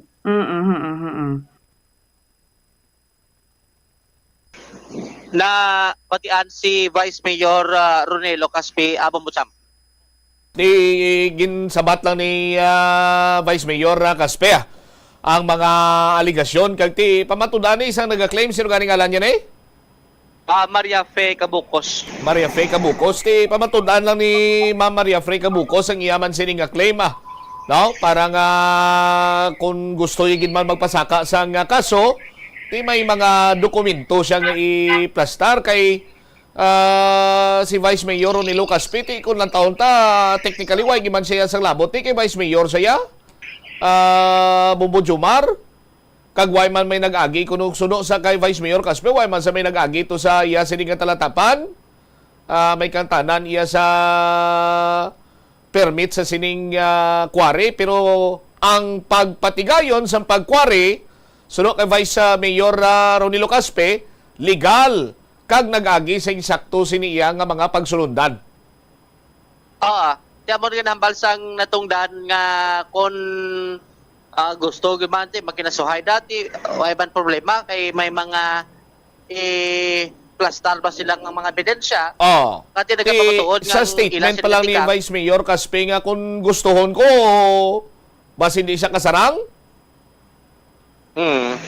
Why na lang gani pasalamat gani ni si Cabukos kay why na lang ginasapak ni Vice Mayor Ronelo Caspe. Kiti sa pagkabalo nato ng personalidad ni Vice Mayor Ronelo Caspe may mahumok ni siya nga balatyagon. Ikusugata ilang iban sini nga mga opisyal dira. Kinasuwanan ni siya Bumbo Jumar sa mga akto ya sini nga pagpangsulong, paghaboy sa mga malain sini nga tinaga. No? Ano gining kainit ni Cabukos kay Vice Mayor Caspe? Amo gani na ang doon natin alaman ni Vice Mayor kay do sang mayor pa rin isang ligligad ng mga tinuoy. Si Vice Mayor Caspe, do may mga kasubong ba siya kuno nga mga reklamo batok sa natungdan nga ginapahayag ti may mga lupa siya nga sakop nga ti amo na gina-quarry puputsam hasta isubong sa terbino. Kung nagreklamo siya nga may lupa nga gina-quarry ang gobyerno, pangitaan niya sang ipakita niyang dokumento nga iyagin manaya duta da. Tigaling kayang bali Vice Mayor Ronelo Caspe sang mutong at simpo man sa sang ipakita nga papilis. Amo gani na ang hambal sa natungdan. Tiyan mo sa ganang bali Vice ka. Una kong gustuhon ko din gini siya taman. If ever kung maglapot din panabi sa pag kinasuhay pubutsam kay may mga basihan man sila kag suno kay may Vice Mayor na hindi man na sila guro magtandog da kun way sa mga nagakego sinig permit halin sa especially no sa halin sa probinsya asang Iloilo pubutsam. All right. So sa piyak sinig bahin dalontan lang no dire kita subong sa area sang diversion road Okay. Sa COP diri sa distrito sa Mandurriao. Ako sa diri ka taxi ang nasunog. Bumutsa ba do total gini? Do totally burned kay kun aton sa ding alatawon. Hindi mo na siya ma-identify nga taxi, no? Kay ubos sunog ang iya sa ding pangalan diri sa palibot. Diri sa Subo sa ding karong materion. Gin cordon diri sang taga Bureau of Fire Protection ang piyak sini nga porsyon sa dalan ang pakadto diri sa may distrito sang diri sa may Molo, no, diri sa may area karon sang Infante Bla. Kay 4 lanes ni siya. Diri sa may Taytay, no. Sa pinaka left nga porsyon sa dalan diri sa tunga sa Taytay, diri ni siya nasunog. Bumutsam igin cordon ni siya de. Kag subong do medyo mahinay, no, dalagan sa trapiko. Diri sa Manisambit siya nga area kun aton siya nga assess. Halin diri sa likod, open ini tanan nga sila nga pertahan diri sa likod kag sa magtimbang sila nga bahin diri sa kilid. Ang guma sini ubos maksunog. Ang pulungkuan diri sa likod puro na lang steel nagkalabilin. Ang tanan sila nga mga bagay nga mahimo makaon sa kalayo ubos. Based diri sa aton sila nga pag checkar diri sa Manisambit sila nga area. Ang bahin sa Bureau of Fire Protection gina-assess pa diri karon kung anong mga possible initial sining rason nga ginhalinan sa sining nasambit sining karon nga kalayo. Sir Makoko, sir, initial sir may nakita assessment totally burned gini sa sir. Live kita sa Bombo Radio, sir.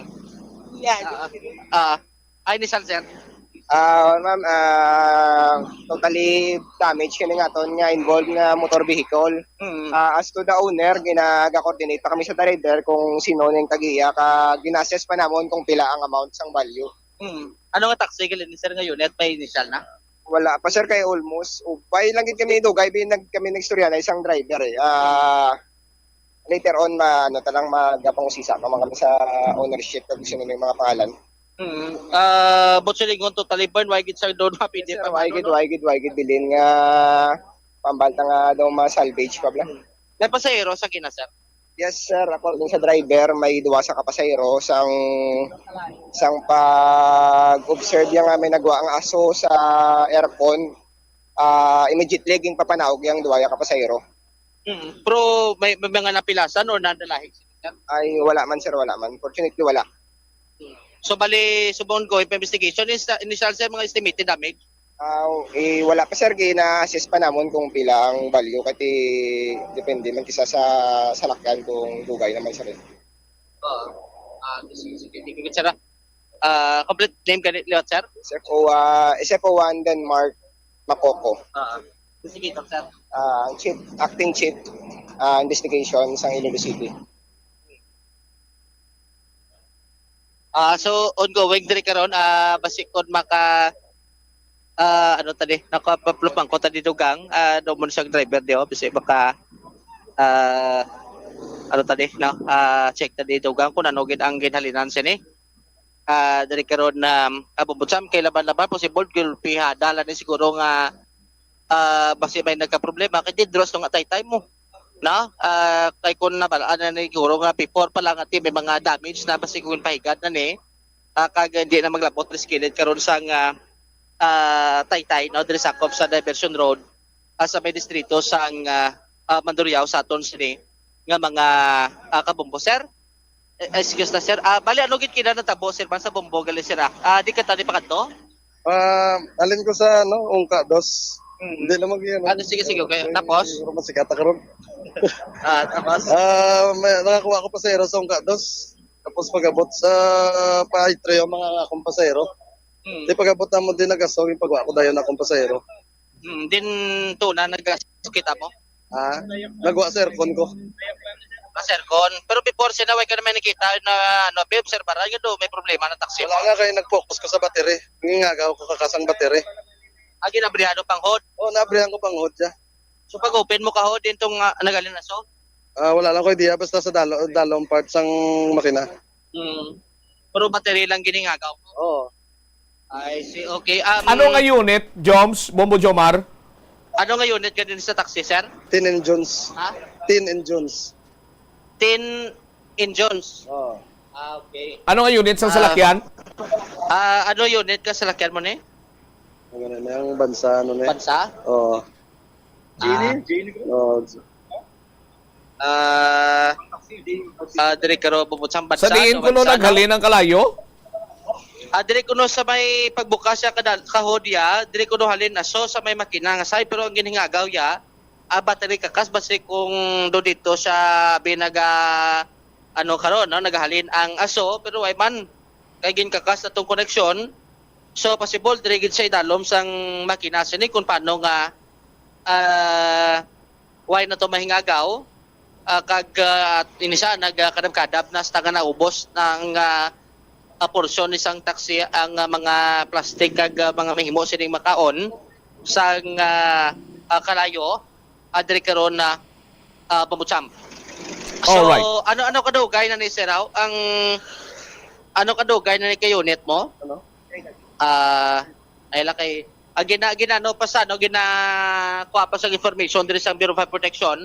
Siguro plus total ni kundugang pamutsam no ang sitwasyon sini kay kun lantawon ta hindi taman siguro gid mabalaan kung ano kadugay na ni kay ubos ni gid mo ang itsura sa dito di mo na ma-establish kung bag-o daan pang ininga nasabit sini nga taxi nga ginalamon dire karon sang kalayo sa may dalan diversyon sa may distrito sang Maduriao.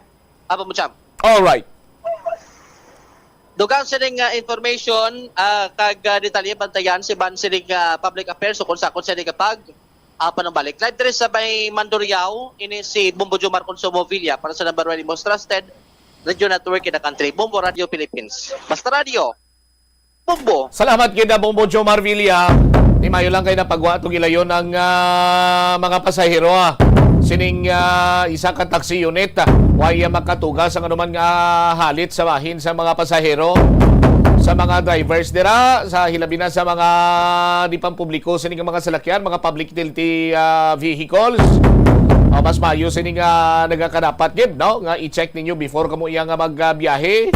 Kay hindi nyo mapakta ng hitabo kung kaisa. Katulad sini Banwati ang ining sahi isang modelo sang salakyan ang iya sining shape mag-amo sini new model ni siya. No, bago ni nga modelo sang Avanza. Kay ang daan nga modelo do medyo gamay ang bago mo ning do dako-dako kag do naglaba-laba gawa. Pero ang cause of fire way pa din mahibaluan kag padayon pa nga ginaisablisan ginausisa karon sa Bureau of Fire Protection. Pagbalik naton Banwa dugang nga mga balita kag impormasyon. Si Mayor Jerry Treñas naghatag sang direktiba sa aton sini ang kapulisan partikularmente sa Iloilo City Police Office, no? Nga maghimo sang representation agud nga i-turnover sa Bureau of Jail Management and Penology ining mga minor de edad nga nagpalagyo dito sa may balay dalayunan kag nakapanghulda pa kag istoryanta man ang ginaprubahan sini gilamangaga sang City Council nga road closure may kantanan sa isa ka event sa Buwas sining adlaw.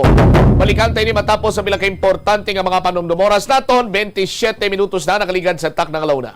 The Farmer's Bazaar, your traditional public market with the touch of Plazuela Dos, ang isa ka lugar nga gintukod sa tion kag sa kasagsagan sa COVID-19 pandemic nga may tinutuyo nga maghatag sa imo sang safe marketing experience. Subong nga ang COVID-19 hindi nagidman dako nga pamahog kag nagapakadto na kita sa next normal. Rest assured nga ang Farmer's Bazaar will further evolve agud nga magpadayon sa paghatag sa inyo sing satisfying marketing experience. The Farmer's Bazaar sa lower level tara na pahamtang ang fish, poultry kag meat section para naman sa inyo mga kinahanglanon nga prutas, utan kag iban pa, magbisita sa upper level pinaagi sa paggamit sa hagdanan ukod sa pagkadto direkta sa parking lot. The Farmer's Bazaar, your traditional public market with the touch of Plazuela Dos.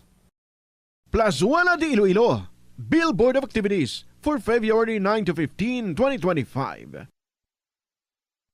Sa sining nga Biyernes, dala ang bilog nga pamilya sa Plazuela de Iloilo sa pagselebrar sang Valentine's Day. And while dining, si Mr. Totong Villaruz kag ang iyang nga banda will sing your favorite songs sa concert at the plaza. Valentine's Day Edition, magasugod alas 6 ang gabi sa February 14, Biyernes. Sa Sabado, ang Retro Band ang saliwat mangin-inyo to sing many of your most loved songs that are largely from the past millennium sa concert at the plaza. Umpisa alas 6 ang gabi sa Pebrero 15, Sabado. Sa tiyon sa musical show, napulo ka mga matahom nga Plazuela de Iloilo, special edition mags kag madamo pang iban ang igaparafol sa mga suki sa Plazuela de Iloilo. Sa Pebrero 16, Domingo, ginaag ng tanan nga mangin kabahin sa Eucharistic celebration nga pagahiwaton sa Latolda sa among adlaw alas 11 sang aga. Sa tiyon sang Holy Mass, magpangamuyo kita sa Ginoo nga hatagan niya kita sang grasya sang pag-intiende kag pagbaton nga ang tanan nga mga kabudlay kag pagtilaw sa aton kabuhi are meant to make us spiritually stronger and closer to Him. Plazuela de Iloilo, we remain to be one with you in a common hope for a better community in a progressive country in 2025. Nagalibogid bala ang imo ulo kung manog tapos na ang bulan o kung basta due date mo na, nagapahanumdumgid ang financial experts nga dapat bayaran mo sa husto nga tion ang imo nga utang bangod maalam ini nga paagi sa paggastos ang imo kwarta kag may maayo pa nga mga benepisyo. Halimbawa, malikawan ang late fees kag maprioridad ang importante nga mga galastuhan. Dumdumaman nga ang on-time payment history ang makatibong man o kung makapamaayo gid sa imo nga credit score kag mapa-improve ang interest rates. Ini nga pahanumdom ang ginadulong sa imo sang the number 1 and most trusted radio network in the country, Bombo Radio Philippines. Basta Radio Bombo! Agud makalikaw sa food poisoning o kung paglain sang tiyan, sundo ng ining mga pahanumdom sa pagpreparar sa mga pagkaon kag ilimnon. Manghugas ang kamot kag ipabili ng katinlo antes kag pagkatapos ang paghimos. Kung nagamasakit, likawan ang pagpreparar sang pagkaon para sa iban. Siguraduhon nga naluto sang husto ang pagkaon. Kung mahimo, kauno ng pagkaon samtang mainit pa. Siguraduhon ang katinlo sang pagkaon agud ang selebrasyon mangin mas malipayon. Ang simple nga paghusay sang buhok ang may pila ka maayo nga benepisyo sa lawas.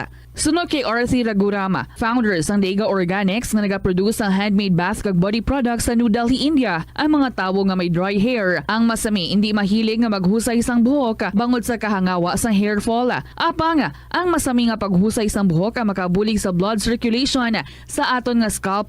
Naga-nourish man ini sang hair roots, naga-promote sang growth, kay nagabulig man agod nga malikawan ang hair loss. Kung ikaw isa ka chess lover, yaring pila ka brain benefit sa paghampang sini. Kag kung wala ka nagahampang sini, umpisahin na. Sunod sa pagtuon ng paghampang sang chess, makabulig likaw sa Alzheimer's disease. Bangod ang utok nagatrabaho kaangay sang muscle, nagakinahanglan ini sang exercise agud mangin healthy kag malikawan ang injury. Magluwas diri ang paghampang sang chess ang nagapa-improve man sang concentration, memory, creativity, kag problem solving skills kag napamatud-an man nga nagapaalam. Sa eskwelahan, ang pag-practice ang good manners and right conduct ang makabulig sa paghimo sang positive, respectful environment para sa pagtuon. Nagapakita ini sang pagtahod hindi lang sa mga manunudlo kundi mangin sa imo mga classmate kag sa school community. Mag-abot sa eskwelahan on time. Ang pag-abot sang late sa klase kag sa aktibidad ang nagapakita sang kakulang sang respeto sa oras sang iban. Magpamati sa imo maestra o kun maestro samtang nagadiscuss ang lesson kag sundon sang maayo kun may yara sang instructions. Tawgon nga ma'am o kun sir ang imo teacher o kun staff. Kun may pamangkot, ibayaw ang kamot, agud mahatagan ikaw sang kahigayunan nga makasabat. Maggamit sang please, thank you kag excuse me kung nagaistorya sa imo classmate o kung sino man ang imo ginaatubang. Likawan ang pagpanunlog, pagbuli o kung pagpanginsulto. Mangin maayo kag may respeto sa isig kapareho. Mangin matinlo sa classroom kag school grounds. Ibutang sa basurahan ang basura kag indi pag-ihaboy sa bisan diin lang, ilabi na sa sulod sang classroom. Respetohon ang propiedad sang eskwelahan. Halungan ang mga libro kag supplies kag likawan ang mangguba sang pagabutang nga wala mo ginapanag-iyahan. Mangin focus sa pagtuon kag likawan ang pag-istoryahan na isang classmate samtang nagadiscuss ang imo maestra o kun maestro sang inyo nga lesson. Likawan ang cheating. Masami nga kompletohon ang assignments kag test nga wala nagapangopya sa hinimuan sang iban. Yari ang mga simple nga paagi agod makakinot sang tubig.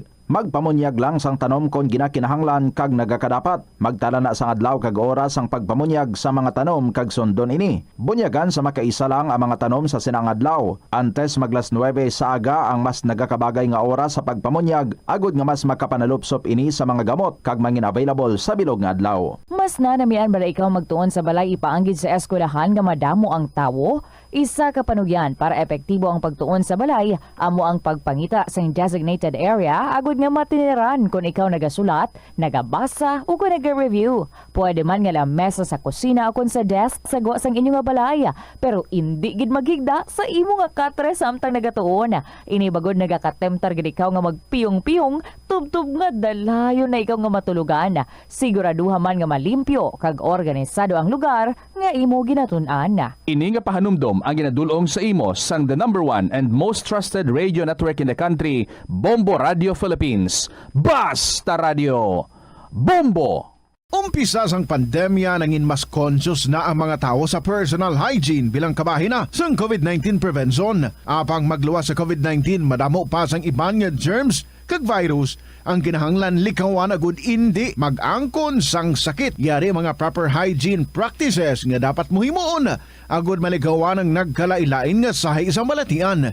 Insakto nga paghugas sang kamot, pagpaligo adlaw-adlaw, pagpabilin sang good oral hygiene, pagsunod sa cough and colds etiquette. Help is available. Pinaagi sa pag-istorya, paghatag sang suporta, kag direkta nga bulig sa nagakinahanglan, mahimo mo gid nga mapunggan ang suicide kag makasalbar sang kabuhi. Santo sa World Health Organization, ang suicide ang fourth leading cause of death sa mga kabataan nagaedad 15 to 19 anyos. Kung ikaw o kung may kilala nga nagasuprer sa depresyon, mahimo nga mag-contact sa National Center for Mental Health Crisis Hotline sa numero 0966-351-4512. Kung kaisa, bangod sa imo nga kaakig, stress kag disappointment sa kabuhi, nagadesisyon kamo nga wala ninyo ginapalibugan kag ginapadalman. Gani likawi nga maghimo sang desisyon kung ikaw ang akig. Hatagi sang oras ang imo nga kaugalingon, bangod ang imo nga first idea ang hindi mo man kung kaisa makabig nga best idea. Makabulig man nga magpangayo sang perspektibo sa ibang nga tawo, ilabi na kung siya ang nagapangatubang man sang kaangay nga sitwasyon sa ilang nga kabuhi.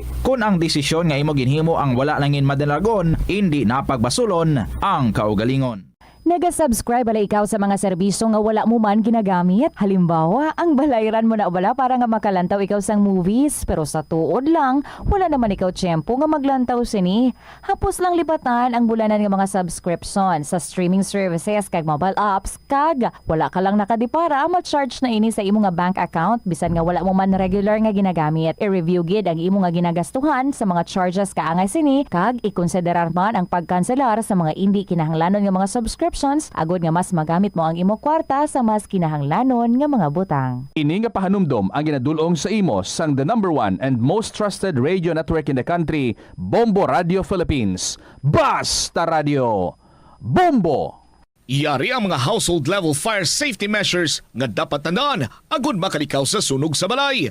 Hindi magbutang o kung magtipon sang flammable substance o kung chemical nga makatugas ang sunog sa kusina o kung sa sulod sang balay. Ipalayo man sa mga kabataan ang pospro kag lighters. Patya ang kalayo kag baga matapos ang pagluto sa kusina. Siguraduhon nga wala nagasungaw kag pirmi limpyuhan ang mga kerosene kag gas stoves. Tandaan, ang paglikaw sa sunog sa sulod sa balay, responsibilidad sang bilog nga pamilya. Nakahibalo ka bala nga ang color ang makaapekto sang imo nga modo? Santo sa pagtuon sang American Home Shield, mayara sang correlation ang color kag mood. Kaangay sang pula nga nagapataas ang blood pressure kag heart rate. Apang mas maayo ang duag nga pula kunyara ini sa kusina, bangod mas nagapagana ini sa pagkaon. Ang shades nga blue kag green ang ginaabiso sa mga psychologist nga nagakadapat yara sa sulod sang imo kwarto, bangod ini nagapakalma sa paminsaron sang tawo. Sa pagbugtaw mo sa aga, cold baladayon nga tubig ang imo ginainom? Ay, dali lang, wait a minute, para sa ininit. Suno kay Dr. Deborah Weatherspoon, isa ka advanced practice nurse, mas maayo nga mag-inom sang alabaab nga tubig sa aga. Paathag ni Weatherspoon, iniya nagabulig sa lawas nga magpagwa sang toxins kag naga-improve sang imo blood circulation. Sa mga babayi, ang pag-inom sang alabaab nga tubig ay nagabulig man kung ikaw nagasuprer sang period cramps. Ang tambo o kung bamboo shoots manggaranon sa dietary fiber, low in calories kag power-packed sa essential nutrients. Suno sa pagtuon sang comprehensive reviews in food science and food safety, ang phytosterols kag phytonutrients sa tambo ang ideal sa pagtunaw sang harmful LDL cholesterol sa lawas. Ang antioxidants sa tambo ang essential man sa pagpabaskog sa sulod kag sagwa sang lawas. Suno naman sa pagpanalawsaw sang Journal of Ethnopharmacology, ang bamboo shoots mayara sang anti-inflammatory kag analgesic o pain-killing properties. Magtipid sa paggamit sang kuryente, pinaagi sa mga masunod. Maggamit sa mga energy-efficient nga bumbilya, kaangay sang compact fluorescent bulbs ukon LED lights, imbis nga incandescent bulbs. Patsyo ng mga suga nga wala ginagamit. Tingbon ang mga bayo sa pagpamlansya. Himuon ang pagpamlansya isa lamang kabes sa isa ka semana. Buksan ang inyo bintana, agud makasunod ang preska nga hangin kag silak sang adlaw sa sulod sang balay, agud malimitahan ang paggamit sang electric fan kag suga. Mga kabombo nga motorista, yari ang mga pamaagi agud makatipid ka sa gatong. Ipasiguro nga yara permi sa maayong nga kondisyon ang imo salakyan. Check yara ang imo nga goma. Hello, Philippine Standard Time, 39 minutos na nakaligan sa takna siniyang launa. Balik diri sa pagpangalagad sa bumuan isunto sa gyapon ko mo Bombot Shama Blanco Hover. Standby sa aton sining mga kabombo sa dugang mga balita kag impormasyon. Si Mayor Jerry Treñas may direktiba sa Iloilo City Police Office nga kung pwede i-turnover na lang ang apat siniiya ka mga minor de edad tubla sa 5 nga nagkaladakpan. Nga nagpalagyo sa Balay Dalayunan. Pagpalagyo nila sa Balay Dalayunan ng hold up as may city proper Riau. Na-rescue ini sila sa barangay official sa takas sa Haro. Di makabig na to niyang alibog sa ulo ni. Sa aton sining mga kabombo, pero ang bansang alkalde siya mas mayo pa itugyan na lang ni sa Bijimpe. Ipapriso gidla sa matuntun siya nga prisuan. Kag road closure, buwas kadlaw, ipatuman Bombo Angel sa report. Please go ahead. Ginhatag na lang sang syudad Bongbot Siam ang kustodiya sang mga minor de edad nga nakapalagyo sa Dalayunan matapos na ng hold up ini sila Bongbot Siam. Sa interview diri sa Bombo Radio kay Iloilo City Mayor Jerry Treñas, igin pahayag nga gintugyan na lang sa kapulisan kag sa taga BJMP ining custody nila bangod do hindi na gid masarangan sang syudad Bongbot Siam kay di kumbaga ang ila gani nga binobra ginguba nila ang kabilya sa may Dalayunan buot silingon ang ila gid bala nga mga ginabuhat o mga actions nila Bongbot Siam do hindi na siya masarangan sang Iloilo City government nga i-tolerate o kun i-manage man abi isar abi nga kompleto ang mga nagabantay dira sa bahin sang Balay Dalayunan pero ang ila kuno nga mga backgrounds bala Bongbot Siam amo na ang ginalantaw man nga obrahon nga ang Bali Mayor Jerry Treñas dapat sa mga officer in charge sang Balay Dalayunan before sila magbaton the next time sa mga kabataan nga i-accommodate abi sa ila kustodiya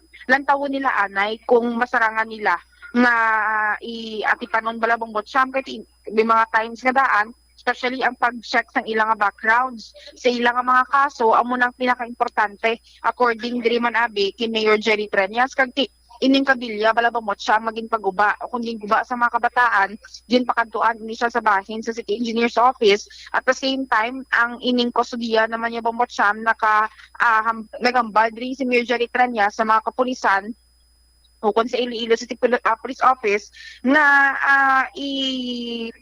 represent nila man ang city government sa korte nga tingmaprangka abi with the assessment man abi sang balay dalayunan kung makasarang sila o kung hindi ma-commit sila or ano sining ila plastada man bombotsyam kay para sa alkalde budlay na nga daan ang nang rason nga ado ang mga kabataan kung tani kuno ginaamuma sa balay dalayunan kay ti gina full custody nila dara para sa pagbag-o abi pero ti do ka budlay man ang kung iban iya ang ila kuno nga mga pangginawi bala bombotsyam is not the other way around na dapat nila obrahon sa bahin sang balay dalayunan bombotsyam. Pamatian ta balang kabahin diri sang nangin statement man ni Iloilo City Mayor Jerry Tranyas sa atong interview. Sa balay dalayunan ginpabalikan ko na to sa city engineer.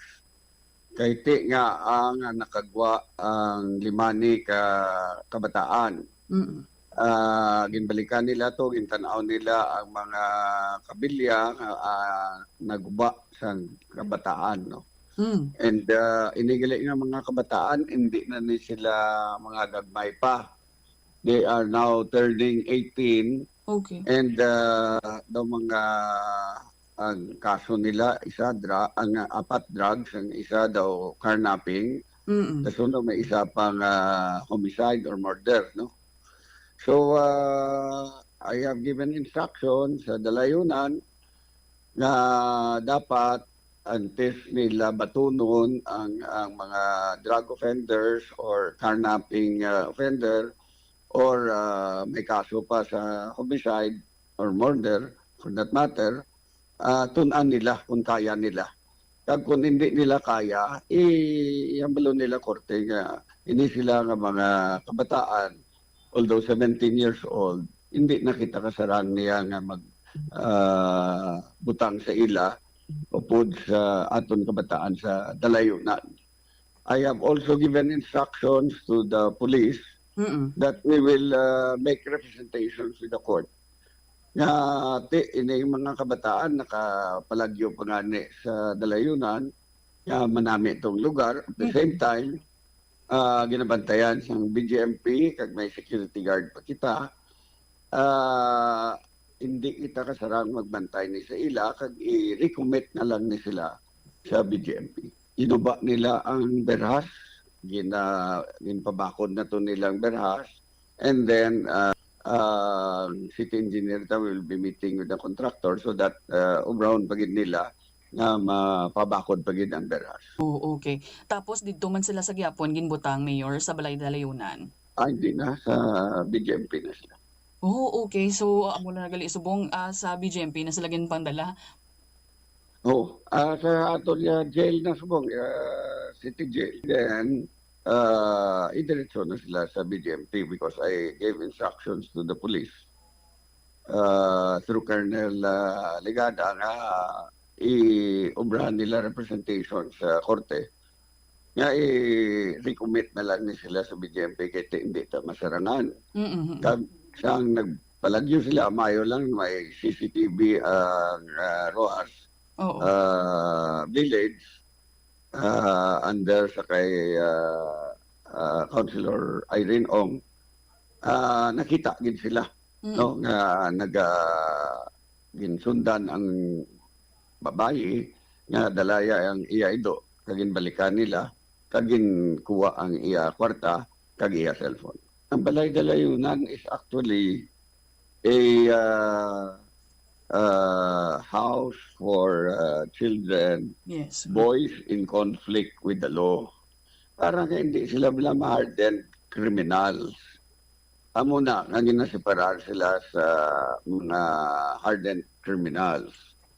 Pero kung amo ni klase ng mga kabataan nga ila kaso drugs, plus ang ila pagid iban nga kaso carnapping kag may homicide pa, dito iniyan delikado, hindi na ni maupod sa kabataan. We have sufficient, we have security guards kag may BGMP kita because this is a program of the national government. We only follow the program of the national government. Amo na nga may BGMP kita dira. Na ang mga kabataan hindi ta maupod sa mga hardened criminals. But if these offenders cannot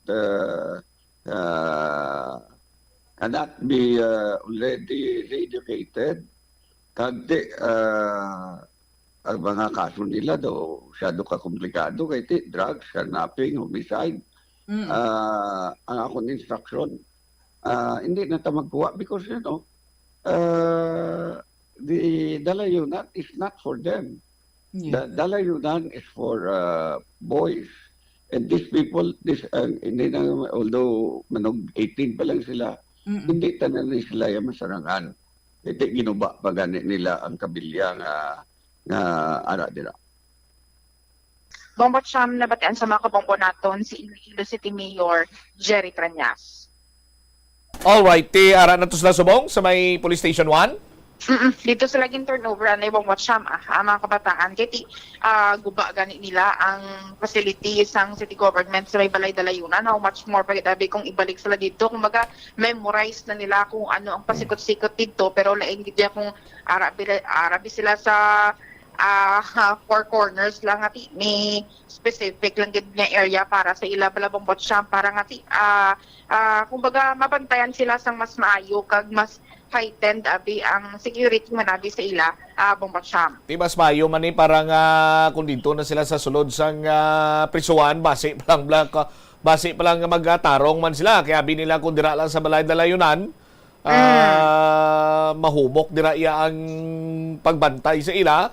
Ti kung dito ka na sa sulod sang karsel, ti base kang dito makarealisar kag magbago pa man ini sila, hopefully bubuin dyan Pero ti kung tani balabang watcham ang pag-star nila sa may balay dalayunan do tsansa ni kung tani para sa ila nga mag-reflect man abi sa mga ginubra nila nga mga krimen abi before nga nakasulod sa may balay dalayunan balabang watcham, pero ti with this one bala bot silingon do ang ila gidyabi nga para kung tani nga makorek sila. Oo, makorek sila sa mga kuan nila sa mga ginapang obra nila pero ti do mas nakita nila opportunity to mag-ubra pagit abis ang dugang kaya nila hapos lang makapalagyo sa layigo na bombot siyang basta minor ka mo. Tiyan mo na ang hindi insakto kay maabot din sa punto nga madugang man edad mo. Kung amo na yung saligan mo nga hindi ka madakpan, hindi ka mapriso, way ka sa labton sa layi kay minor ka, di basi ko hindi na magdugang edad mo sa ulihi kung magpadayon ka pa si mo katuntuan? Madugang edad ng bomotsyam, pero ara ka lang sa kwan mapriso ka lang kaso. Asang magdugang edad ng bomotsyam. Amo na gan isling ko basi kung padayunon pa nila, hindi na magdugang edad nila. Kaso na lang sila sa may kwan, sa karsel mo ginang himas rehas, bomotsyam. Pero ti ari pagid idugang talang nga balita man sa bahin sa Iloilo City Hall ining ordinansa sang road closure para sa buwas nga adlaw lauman gid sang mga kabombo naton ang moderate tub heavy traffic situation dumampatay kumbot siya nga very heavy situation bangod man sa ginapaabot nga 40,000 tub 50,000 ka mga supporters ang magakadto sa bahin sang Gaisano ICC para sa patigayunon nga rally sang alyansa para sa bagong Pilipinas bombatsyam kag dumiging gamit diri gani nga term sanday retired Colonel Garbanzos nga maabot kuno si Code 1 security term nga ginagamit man abi bot silingon ang rally diri patigayunon sa Gaisano ICC may mga dalan nga mga sarado pagid. Una diri ang sa bahin sang service road sang Binigno Aquino Avenue atubang sang Gaisano ICC bombatsyam sarado ang dira nga area. Kaduha ginalantaw pagid nga posible saradahan pagid ni or gina-prepare na nga daan man sang TPMO ining atubang sa Iloilo Provincial Capital kag Kasarial kay bangod posible kuno nga mag-attend si Code 1 sa Regional Development Council meeting. And then, posible man siya magkadto sa bahin sang NEDA office, sa bahin sang Port San Pedro, rason niya posible man dira saradahan na ang area bombatsyam. Ang sa may capital area, kag sa may NEDA, posible na siya saraduhan from 10 a.m. to 12 p.m. o kung 12 noon. Amo na siya. Ang sa Gaisano ICC from 10 a.m. to matapos ang rally sa gabi. Amo na siya ang pastada. And then may mga drop-off areas ang gintastar man diri ang Traffic and Transportation Management Office. Diri sa portion sang Halandone area, pwede maka-drop off diri ang mga mga supporters, sabi halin expecting daan sila halin sa may southern, northern parts ng Iloilo. Drop off dira sa may Halandoni o kung dira man sa bahin sang Garden of Love, Bombotcham. Pero with this one, ginalantaw pag diri sabto ang plano gali sini ang duda mo kaning revision sabto kuno dapat gimbal ni kuno pati gayunon ang event may ara pagid sa may plano sa may Pasay City, may ara pagid plano sa may sports complex, pero this week lang gid kuno na finalize nga iplastar diri sa bahin sang syudad sang Iloilo. Buot silingon kag subong hapon i-recommend man diri ni retired Colonel Garbanzos si Mayor Jerry Treñas ang posible pag-suspend sang opisina buwas nga adlaw pati man sang klase sang mga kabataan Bombotcham. Pamatian tabalang kabahin diri sang nanging statement man ni retired Colonel Odarco Garbanzos sang aton interview. Several coordination meeting na kami and nag-finalize kami lately ni isang aton nga traffic scheme and because of the finalization also of the rally event area, no? So dira na ini sa Gaisano ICC. So ang expect nga moderate to heavy traffic ang aton nga portion of Benigno Aquino. Ang very big challenge, no, insofar sa traffic is the ingress or pagsulod sang ining mga salakyan, no, nga carpooling type ini nga pagadalon dira sa Gaisano ICC. And we have already identified the drop-off areas and then ang aton mga recommended nga mga off-site parking kag on-site parking. Kay tungod nga kadako sa may mga lugar man, no, sa sulod sang Gaisano ICC, so nag-designate kita sang mga parking sa sulod. Pero there will be a separate parkings para sa aton nga BBIP considering Code 1 will be attending this rally. And may mga BIP parking man kita designated, no, and it's up for the PMS and PSG, no, to adapt sang amon nga mga recommendation. Later on kung may mga changes giman, also we will adapt sa ilang mga changes. Guys, sir, ang isarado tapos paano sir ang sistema sa mga jeep kag mga pasahero nga sila kailan ang Gaisano ICC is business as usual and may area lang, no, sa U-turn slot, no, sang isa dira sa hotel sa may service road nga pabutangan lang namon sang railings dira kag traffic signages, no. The alyansa ng Bagong Pilipinas Rally is ongoing. So ang tanan naton nga mga PUJ kag other private vehicle siya nga hindi magsulod digto, no, ma-detour na sila automatic, ma-left turn sila kung pakadto sila digto sa north, left turn na sila kung mag-proceed sila sa main road sang aton nga Benigno Aquino Avenue. Same thing ang mga halin man digto sa north nga mag-traverse diri sa aton nga service road sang Benigno Aquino upon reaching dira before sang Gaisano.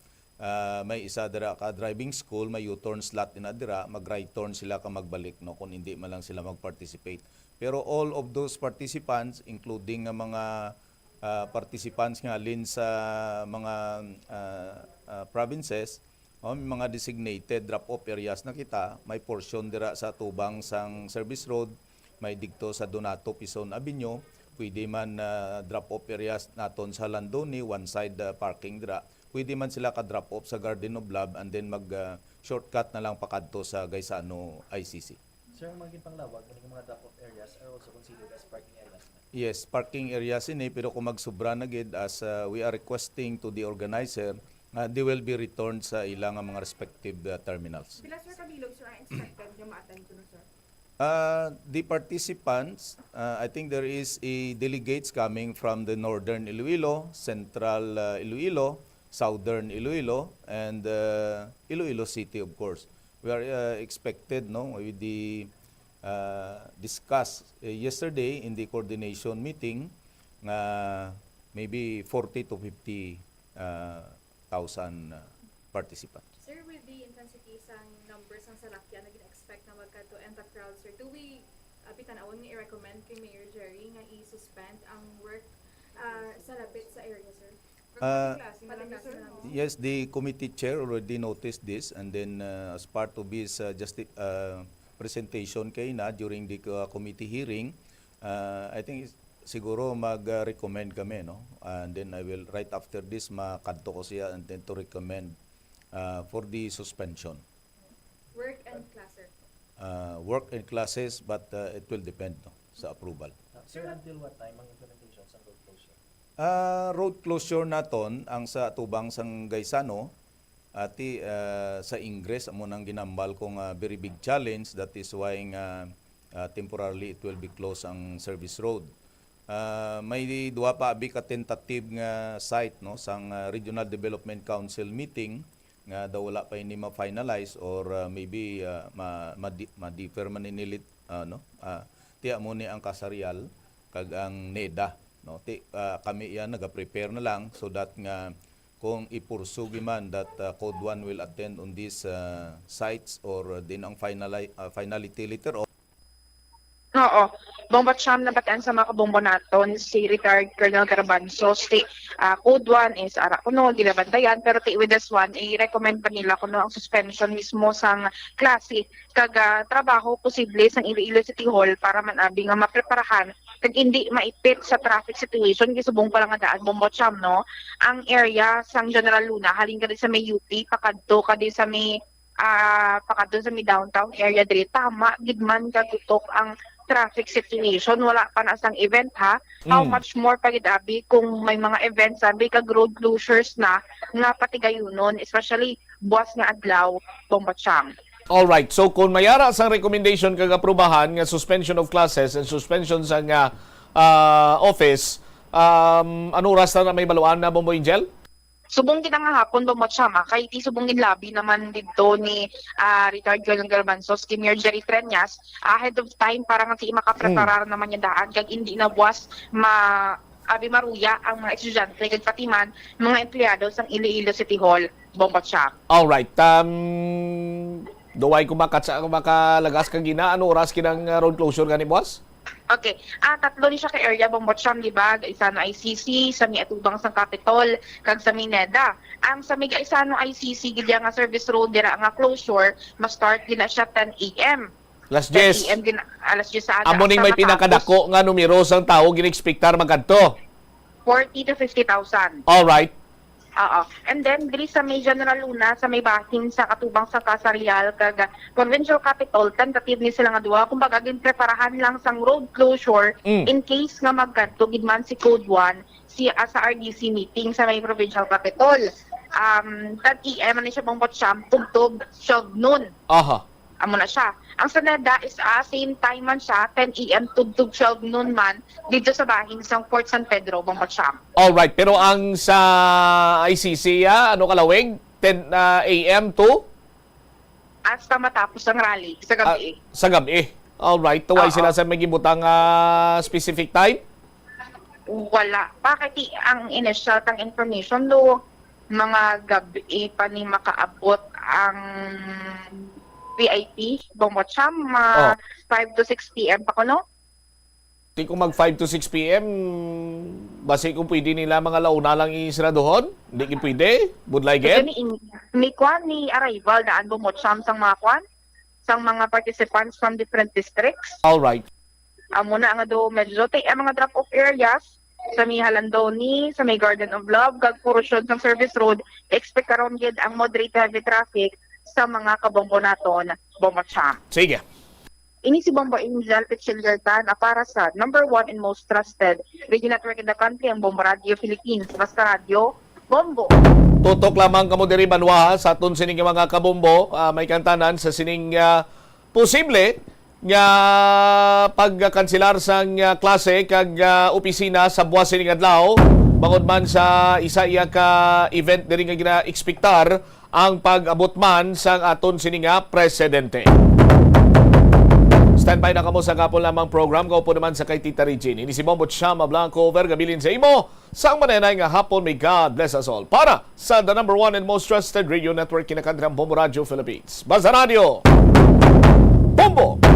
The Farmers Bazaar, your traditional public market with the touch of Plazuela Dos, ang isa ka lugar nga gintukod sa tion kag sa kasagsagan sa COVID-19 pandemic. nga may tinutuyo nga maghatag sa imo sang safe marketing experience. Subong nga ang COVID-19 hindi na gid man dako nga pamahog kag nagapakadto na kita sa next normal. Rest assured nga ang Farmers Bazaar will further evolve agud nga magpadayon sa paghatag sa inyo sing satisfying marketing experience. The Farmers Bazaar. Sa lower level, tara na pahamtang ang fish, poultry, kag meat section para naman sa inyo mga kinahanglanon nga prutas, utan kag iban pa, magbisita sa upper level, pinaagi sa paggamit sa hagdanan o kon sa pagkadto direkta sa parking lot. The Farmers Bazaar, your traditional public market with a touch of Plazuela Dos. Plazuela de Iloilo, Billboard of Activities for February 9 to 15, 2025. Sa sining nga Biyernes, dala ang bilog nga pamilya sa Plazuela de Iloilo sa pagselebrar sang Valentine's Day. And while dining, si Mr. Totong Villaruz kag ang iyang nga banda will sing your favorite songs sa concert at the plaza. Valentine's Day edition, magasugod alas 6 ang gabi sa February 14, Biyernes.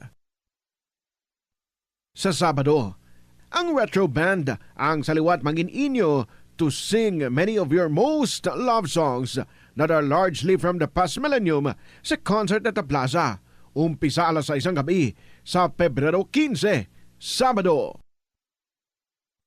Sa tion sa musical show, napulo ka mga matahong nga Plazuela de Iloilo, special edition mags kag madamo pang iban ang igaparafol sa mga suki sang Plazuela de Iloilo.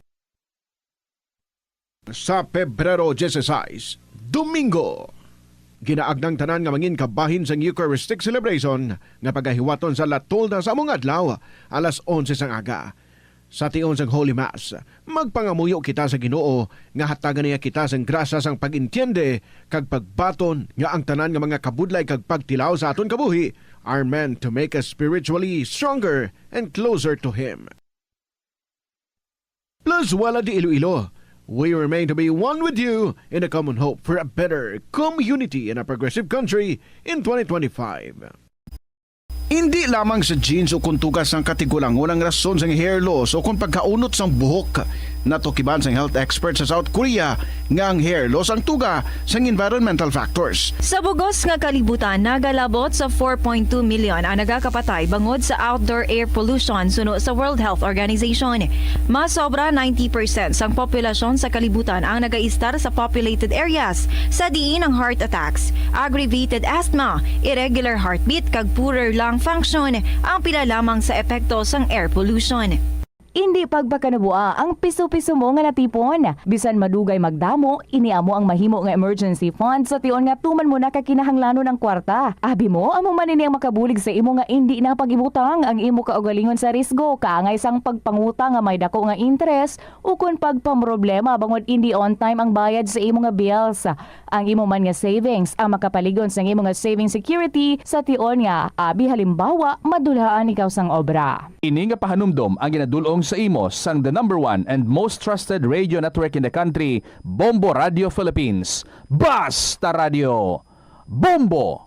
Ano bala ang dapat tandaan sa tion nga magbiyahe agod mangin hassle-free ang bakasyon? Yari ang pila ka mga tips. Una, i-check ang health kag travel alert sa napili nga mga lugar.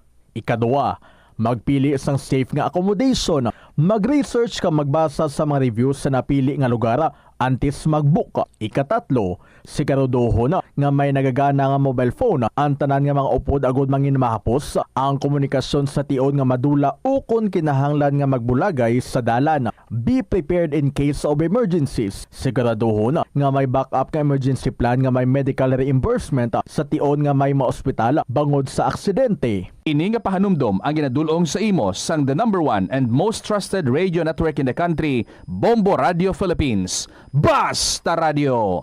Bombo! Kung nagakaon, ginapraktis mo man ayhan ang good manners and right conduct. Iniamo ang paghimo sang good etiquette kag mangin matinahuron sa mga tawo nga kaupod sa pagkaon. Pila sa mga kinahanglan himuon kada tion sa pagkaon amo ang masunod. Maghugas ang kamot.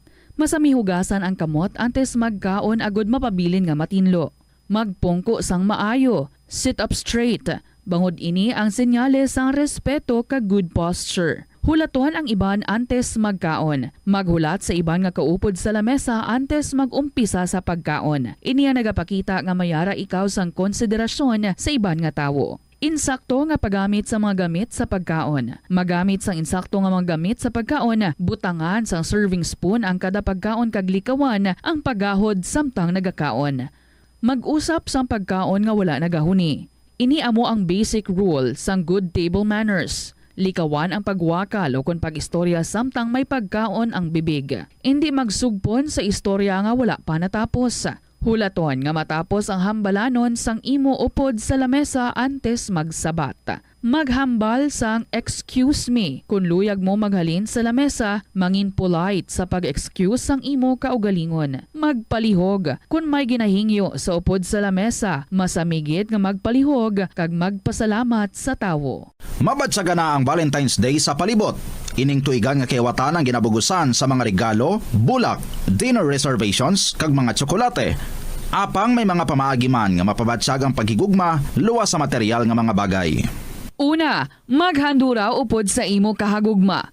Ang paghanduraw sa nakaligad upod sa kahagugma ang makapabakod sa ginatawag nga positive reminiscence. Halimbawa, balikan ninyo ang tion nga kamo nagtambong sa isa ka party, nagupod sa isa ka pilgrimage sa isa ka lugar o kung sarang man makapamati sa inyo paborito nga musika sang una. Sunod sa research, ang paghanduraw sa nakaligad ang ginalakipan sang kalipay. Kadalagan kapag kakontento ang may positibo nga resulta kag makapataas ang moral sang tagsa-tagsa.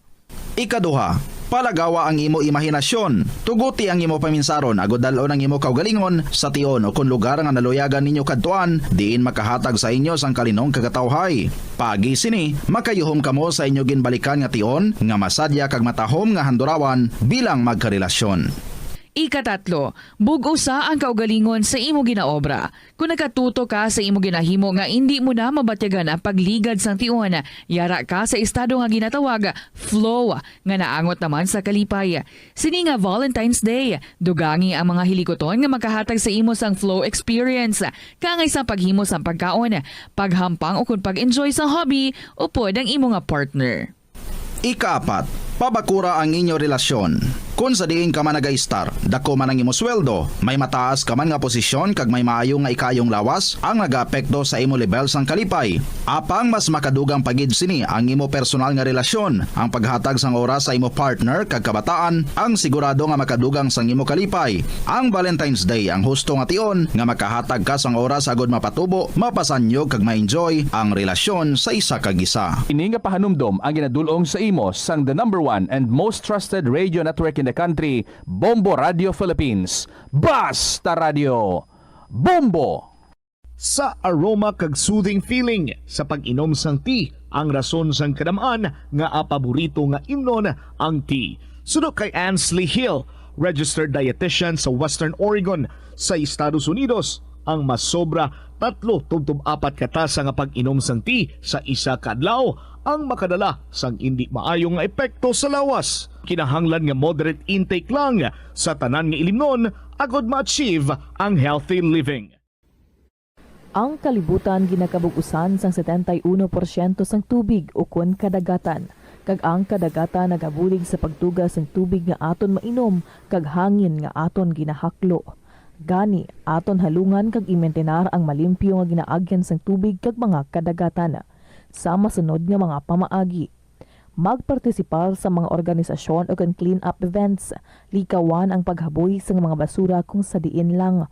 Buhinan ang paggamit sa mga single-use plastic, hindi pag-i-flush o kung ihulog sa mga lababo ang mga basura sa panimalay, kaangay sang plastic straw, auto fluids, kag mga grasa. Kadagatan proteksyonan kag limpyuhan. Ini nga pahanumdom ang ginadulong sa imo sang the #1 and most trusted radio network in the country, Bombo Radio Philippines. Basta Radio Bombo! Ang cabbage o kon repolyo masaming nga panakot sa aton mga linuto. Suno kay Vanessa Voltolina. Ang cabbage isa ka excellent source ng vitamin C nga importante para sa pag-maintain sang strong immune system. Ang glutamine isa ka amino acid sa cabbage, isa ka makusog nga anti-inflammatory agent nga nagabulig sa pagbuhin sang joint pain, arthritis kag allergies. Ang cabbage naga-contain sang vitamin K kag antioxidant nga anthocyanin nga naga-boost sang mental function kag concentration. Nagasala ka bala sa imo nga tulunan kag daw hindi ka makahibalo kung ano ang imo nga unahon? Kung magtuon ikaw, siguraduhang anay nga nakakaon ikaw sang maayo, agud nga maka-function ang imo nga utok. Kung gusto mo ang snacks, siguraduhan man nga na-preparar na ini antes pa man ang imo study time. Bangod basi, mawili ikaw sa pagkuti sang imo nga pagkaon kag ma-distract ikaw sa imo nga tulunan. Siguraduhan man nga tapos na ang imo nga ulobrahon sa sulod sang balay para nga makalikaw sa interruption kag para sigurado naman nga maka-relax ikaw kung matapos mo na ang pag-review. Ini nga pahanumdom ang ginadulong sa imo sang the number 1 and most trusted radio network in the country, Bombo Radio Philippines. Basta Radio! Bombo! Yari ang mga simpleng nga paagi agud makakinot sang tubig. Tinguba ang mga lalabahan kag tinguba man ang pagpanglaba. Ang pagpanglaba sang isa ka bes sa isa ka semana ang nagakinot sang naglabot sa 50 litro sang tubig. Kung nagagamit sang washing machine, iset ini sa mas manubo nga wash cycle. Makakinot ka na sa tubig, makakinot ka pa sa enerhiya. Ang cyberbullying among paggamit sang offensive kag masakit nga mga tinaga online na ukon pinaagi sa text. Ang bullying ang nagatuga sang kasubok kag depresyon sa biktima. Magluwas ni, magabatyag siya sang kaakig, pagkadula sang interes sa mga butang nga iya naluyagan kung ikaw ang ginbully. Una nga tika nga imo himuon, amo nga magpangayo sang bulig sa tawo nga imo masaligan. Paano ka bala makabulig nga mauntat na ang bullying? Simple lang, don't be a bully. Hindi mag-post online nga makahatag sang sakit sa balatyagon sa isa ka tawo. Yari nga mga epektibo nga pamaagi agud mapabilin nga safe ang pagkaon sa imo pamilya. Ipabili ng katinlo. Maghugas sa mga kamot bago mag-uyat sang pagkaon kag masami nga himuon ini sa tiyon nga naghahanda ikaw sang pagkaon. Maghugas man sa mga kamot pagkatapos nga nagamit ikaw sang kasilyas. Hugasan kag tinluan sa maayo ang lamesa kag tanan nga mga kagamitan sa paghanda sang pagkaon. Siguraduhon man nga safe ang kusina kag pagkaon gikan sa mga insekto, mga peste kag iban pa nga mga sapat. Ini nga pahanumdom ang ginadulong sa imo sang the number 1 and most trusted radio network in the country, Bombo Radio Philippines. Basta Radio! Bombo! Kung ikaw ang nag-stay sa hotel, ang pag-practice ng good manners and right conduct ang importante man sa pagpasiguro nga manami ang imo experience kag ang experience ng iban nga tawo. Makitaan sa hotel ang staff, guest, kag management. Gani ang proper etiquette ang kinahanglanon agud ma-achieve ang harmonious environment. Mangin polite sa hotel staff. Tamyawa, sang hello o kung good morning ang hotel staff. Ipakita na nagarespeto ikaw sa ila katungdanan kag trabaho. Magamit sang please kag thank you kung mayara ikaw nga request o kung hingyo sa ila. Kung nagsala sila sa imo gin-request, magpabilin nga kalmado sa gihapon kag indi na magpangakig pa o kung mangin demanding. Kung ang hotel staff naghatag sang manami nga serbisyo, mas maayo kung maghatag sang tip bilang token of appreciation sang ilang hard work. Sundo ng check-in kag check-out times. Mangin mindful sang check-in kag check-out times sang hotel agud malikawan ang inconvenience sa staff kag iban pa nga guest.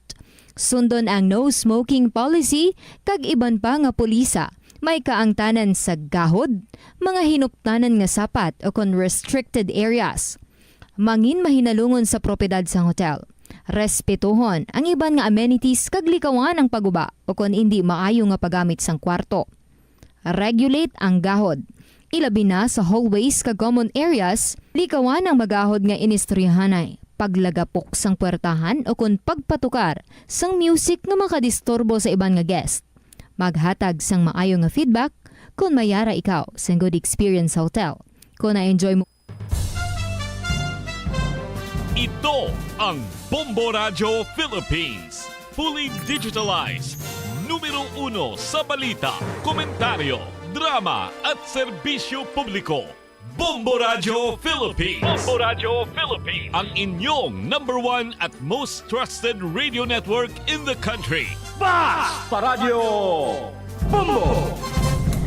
Good afternoon, maayong hapon gid sa inyo tanan mga kabombo. This is Tita Regine. Yari na naman ang kahapon lamang program on a beautiful Wednesday, the 12th of February, 2025. And check binaton kung saan nakita makadto sa mga polling precincts para nga mag-cast sang aton nga boto sa aton nga elections countdown.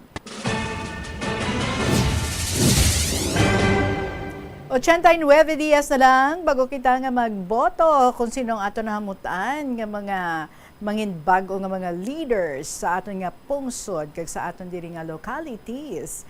Mga kabombo, once again, ginabi-abi ko gid kamo sa sini nga hapon. Today, padayon na kita sa pag-enjoy sa mga istorya diri, be it about love life, love stories, or about life. Ato din na ang igadulong sa inyo. Again, this is Tita Regine. Salamat sa inyo nga ara dira. Nakapahuway-huway na, nakapower nap na kamo.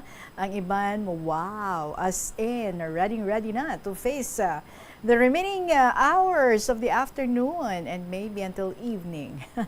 Gising na.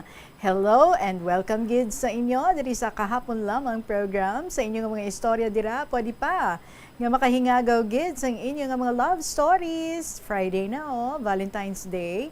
So, kung wala love story, kung wala love life, okay lang. So what, diba? We can still be happy by our own. Well, anyway, pwede nga ma-email ang inyong mga istorya sa bombo_iloilo@bomboradio.info or pwede isulat and ipadala sa kahapon lamang program DYFM, Bombo Radio Iloilo, Sky City Tower, Mapa Street, Iloilo City. Yari na si Stephen Nicole Pedro para sa iya ang bahanon hanggang kaibigan. Good afternoon and welcome.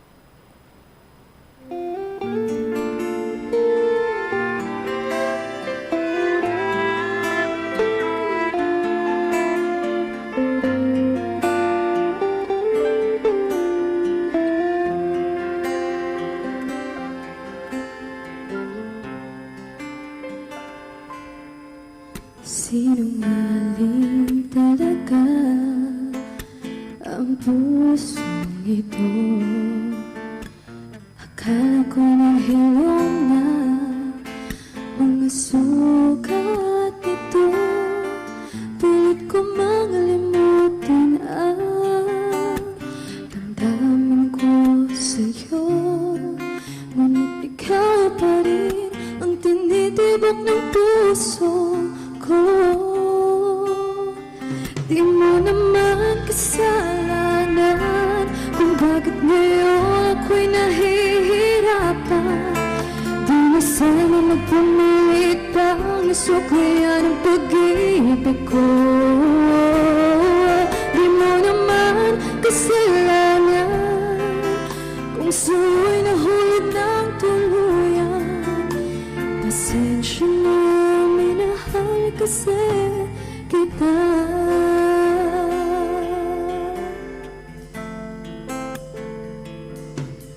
Kahit pahirin ang mga sa'king mata, ang pag-ibig ko sa'yo kailan may di mawawala.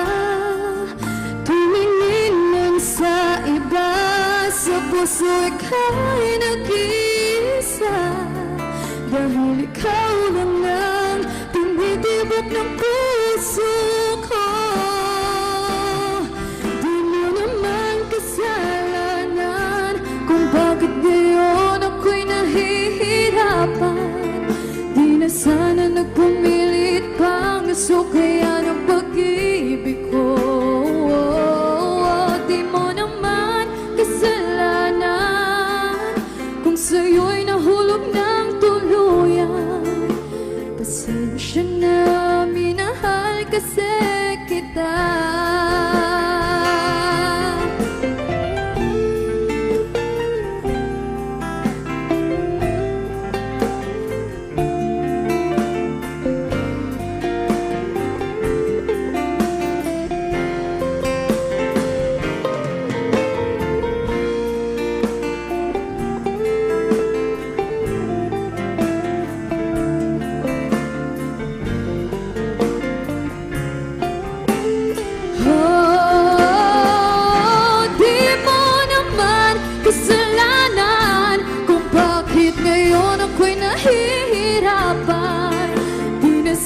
nagpupilit pang suplian ang pag-ibig ko.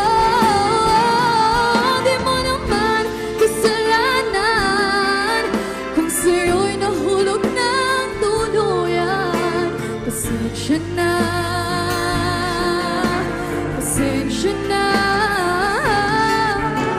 pasensya na. Minahal kasi kita.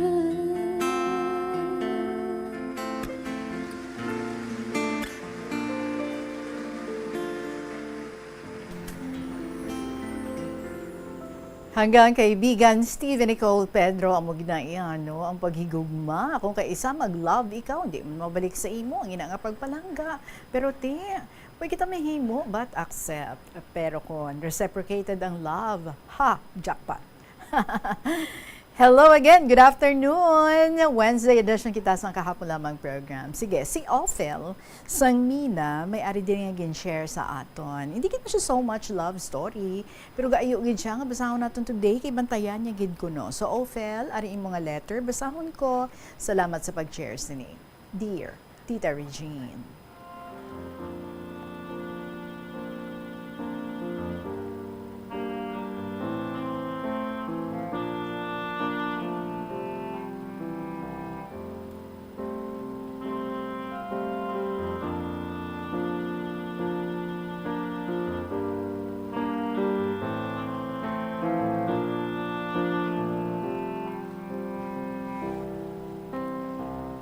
Una sa tanan, ginatami ako gid, kamutanan sa maayong hapon, sa matagpalamati, sa makatapo sa Bombo Radyo Iloilo, ilabinigit sa imo Tita Regine.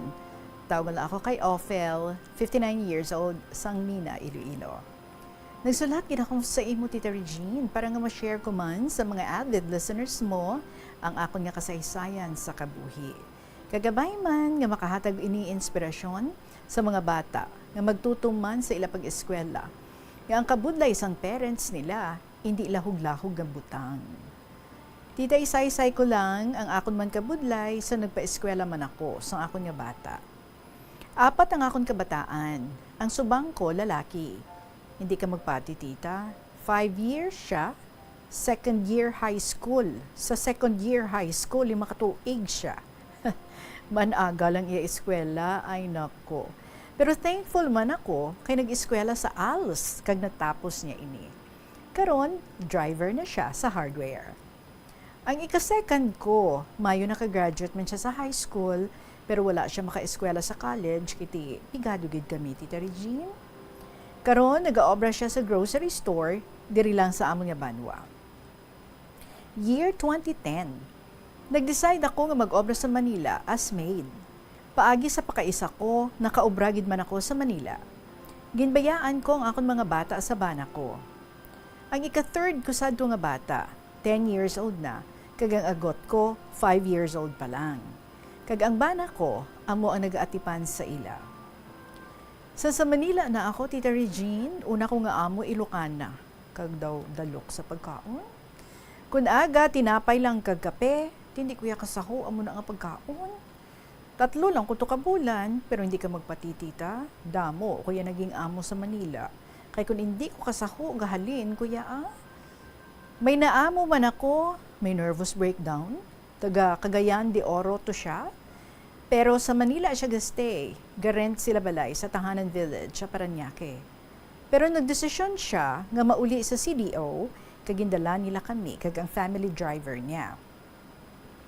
Sa ato na kami sa CDO, nagkuha pa siya ka-maid niya, tibali 3 na kami. So ako, nadestino sa luto lang, kag PA niya, kung diin siya makadto, personal assistant. Pero naghalin man ko sa iya, kay wala siya iya nagatulog kung gabi. Ay, gauyat pa siya sang kutsilyo, kay basi ko no, kung may magsulod nga tao, pero may security guard man nina siya. So mga 1 year man ko sa iya, nagbalik ako sa Manila, tapos nakaobra naman ako sa kuno, retired judge kuno to siya. Kung judge siya nga balaya, nagatulo. Tapos sa salog kami, kaupod ko. Sa salog kami, kaupod ko nagatulog sa ingod niya. Siya sa katre, kami sa salog. Tapos hindi ka magpati, tita. Ang amon sudan, inang uga nga galunggong, inang nagahukas ulo kung prituhon mo. Puwerte ka budlay ang sitwasyon namon nga duha ka upod ko. Kay nga Tita Regine, isa lang tani siya, pero damo nalutuan ko kay ang mga bata na nga may mga pangabuhi na, didto pa sila gakaon. Tapos namit na iasudan nila, kami kusian lang niya sang isda. Bisan sabaw, wala. Ay gainit, kid ulo ko to tita mo. Sa masunod nga aga pa ginayasan ko siya. Siling ko sa upod ko, maupod ka sakon. Hambal niya nga, hindi ko basta ipadako pa kita sa pulis. Siling ko, hindi na Mayo kong maging kawat, kita di nga wala man. Naluoy ko sa iya, kay permi lang kami ginasinggitan. So amo gidna, ang hindi ko mabaton tita. Ang singgitan ako. Ang sunod ko naman nga amo, tita mo ni nga nagdugay ako sa ila, may construction company sila. Engineer si kuya, si ate naman, manager sa hotel. Duha ila bata, puro babae, kag may mga obra na. Mabuot si kuya, kag si ate, medyo maldita. Mabuot man ang iya duha ka bata. Sa magsulod ako sa ila, dalaga pa sila. Sang namana na ang subang, dito man sila nag-estar. Sang namana ang agot, dito man sila nag-estar. Hasta nga nagbata sila, ti kundi nadugangan ng obra ko, lulutuan kag lalabhan, plantsahan, kay puro ga opisina. Balik ko anay istorya ko sa subang nga bata, Tita Regine. Nagbata siya, pero premature ang bata. 8 months lang, kay gin-eclampsia siya. Gin-CS siya. Ang bata, nabilin sa incubator. Mga 2 weeks didto kag ginsaylo sa San Juan de Dios nga hospital sa Pasay from MMC. Susang araw sa hospital ang bata. Everyday, gabisita kami kananay ka bata. Pero sad to say, napatay man ang bata, tita. Milyon ang gastos nila. Pero bisan ano kadamo kwarta mo, no? Kung hindi para sa imo, hindi gid para sa imo. Ang agot, nagbata man, kag normal man ang bata. Bisan dito sila ga-estar, may yaya man ang bata niya. Year 2015, napatay si Kuya, Tita Regine, kay nagbakasyon kami sa Tanay, Rizal. Dito si Kuya ginatake siya sa puso, kag napatay. Pagtapos lubong ni Kuya, ay kasadya, tita. Kaya siguro hindi ka magpati, nagpuli na kami sa balay. Sang matulog na kami, tanan kami sa kwarto nila kami nagtulog. Sila, sa kama nila, ingod na duwa na kabata nga bayi. Siya sa tunga, kag duwa na kaumagad sa kilid. Ay mga talawit, tita. Kami kapakaisa ni Kuya sa salog, pero mga alas 3 na iya sang aga, ay naghalin ko tuya sa kwarto. Naghalin ko to sa kwarto nila kaya hindi ko kasaho sang aircon. Ginalamigan, Kuya. Pagkaaga, sukmaan ako ni ate, hambal niya. Ba't ka lumabas, manang? Alam mong ikaw lang inaasahan namin kasi di ka natatakot. Yawa ko na sa kaugalingon ko. Ay, ba't sila takot? Asawa niya yun at daddy ng mga anak niya. Isa pa, tita, wala man ginahaya ang bangkay sa balayda, kundi dito man tuya sa punerarya. Sang buhi pa tuya si Kuya, kada gabi ginamasahe ko to siya sa kamot lang kag tiil niya. Kada gabi may 50 pesos ako nga bayad. Okay do na, sang una pang load. Mga 5 years man ako sa ila, Tita Regine, pero kung buhi pa to si Kuya, basi wala pa ko kahalin to. 57 pa lang itong edad ni Kuya sa napatay. Bata pa katama. Naghalina ako sa ila, kay nakatakan ako, tita. Damo na ko asikasuhon nga lutuan kay mayaya na, so nagdugang pagidubra ko. Balik ko sa mga bata ko, istorya ko, tita. Sang makagraduate na bata ko nga ika-second sa high school, siling ko, eskwela, ikaw sa college, kuwaon mo nga kurso, BE-Ed. Hindi siya, tita, kay gusto na, HRM, siling ko, hindi ko na iakasarang. Kay isa pa, gusto na sa St. Vincent pa, kay half scholar siya dito. Di kundi wala siya ka eskwela, tita. Ay sayang. Kag ikatatlo ko nga bata, amo na ang napatapos ko sang BE-Ed. Abi mo, Tita Regine, gusto tani isang bata ako nga kurso, nursing. Siling ko, bahaw, hindi, kung naiya ka sa rangga. Tiyan ba ko sa iya? Sige bala, eskwela ka lang anay, amo na nga kurso. Kung kaluyan, makaubra ka na, tipon ka, kag mag-eskwela sa gusto mga kurso. Diba, Tita Regine? Kag thankful gid ako nga natapos niya ang kurso niya. Sang gaobra pa ko sa Manila, permi ko siya natawgan, kag laygayan, nga eskwela ka umayad ha, kay mabudlay magpamaid, mabudlay magkuskus ka kasilyas ka tao. Tikis at tita mo akigan ko kaamo ko, tawgan ko na siya kagambalan nga, eskwela ka umayad ha, kay budlay mga mo. Dayon ko patyon sa cellphone ko, kay gahibi na ako sina tita. Sa nag-eskwela sila, Tita Regine, elementary sila, balo nila 5 pesos. So nag first year high school na siya, 50 pesos.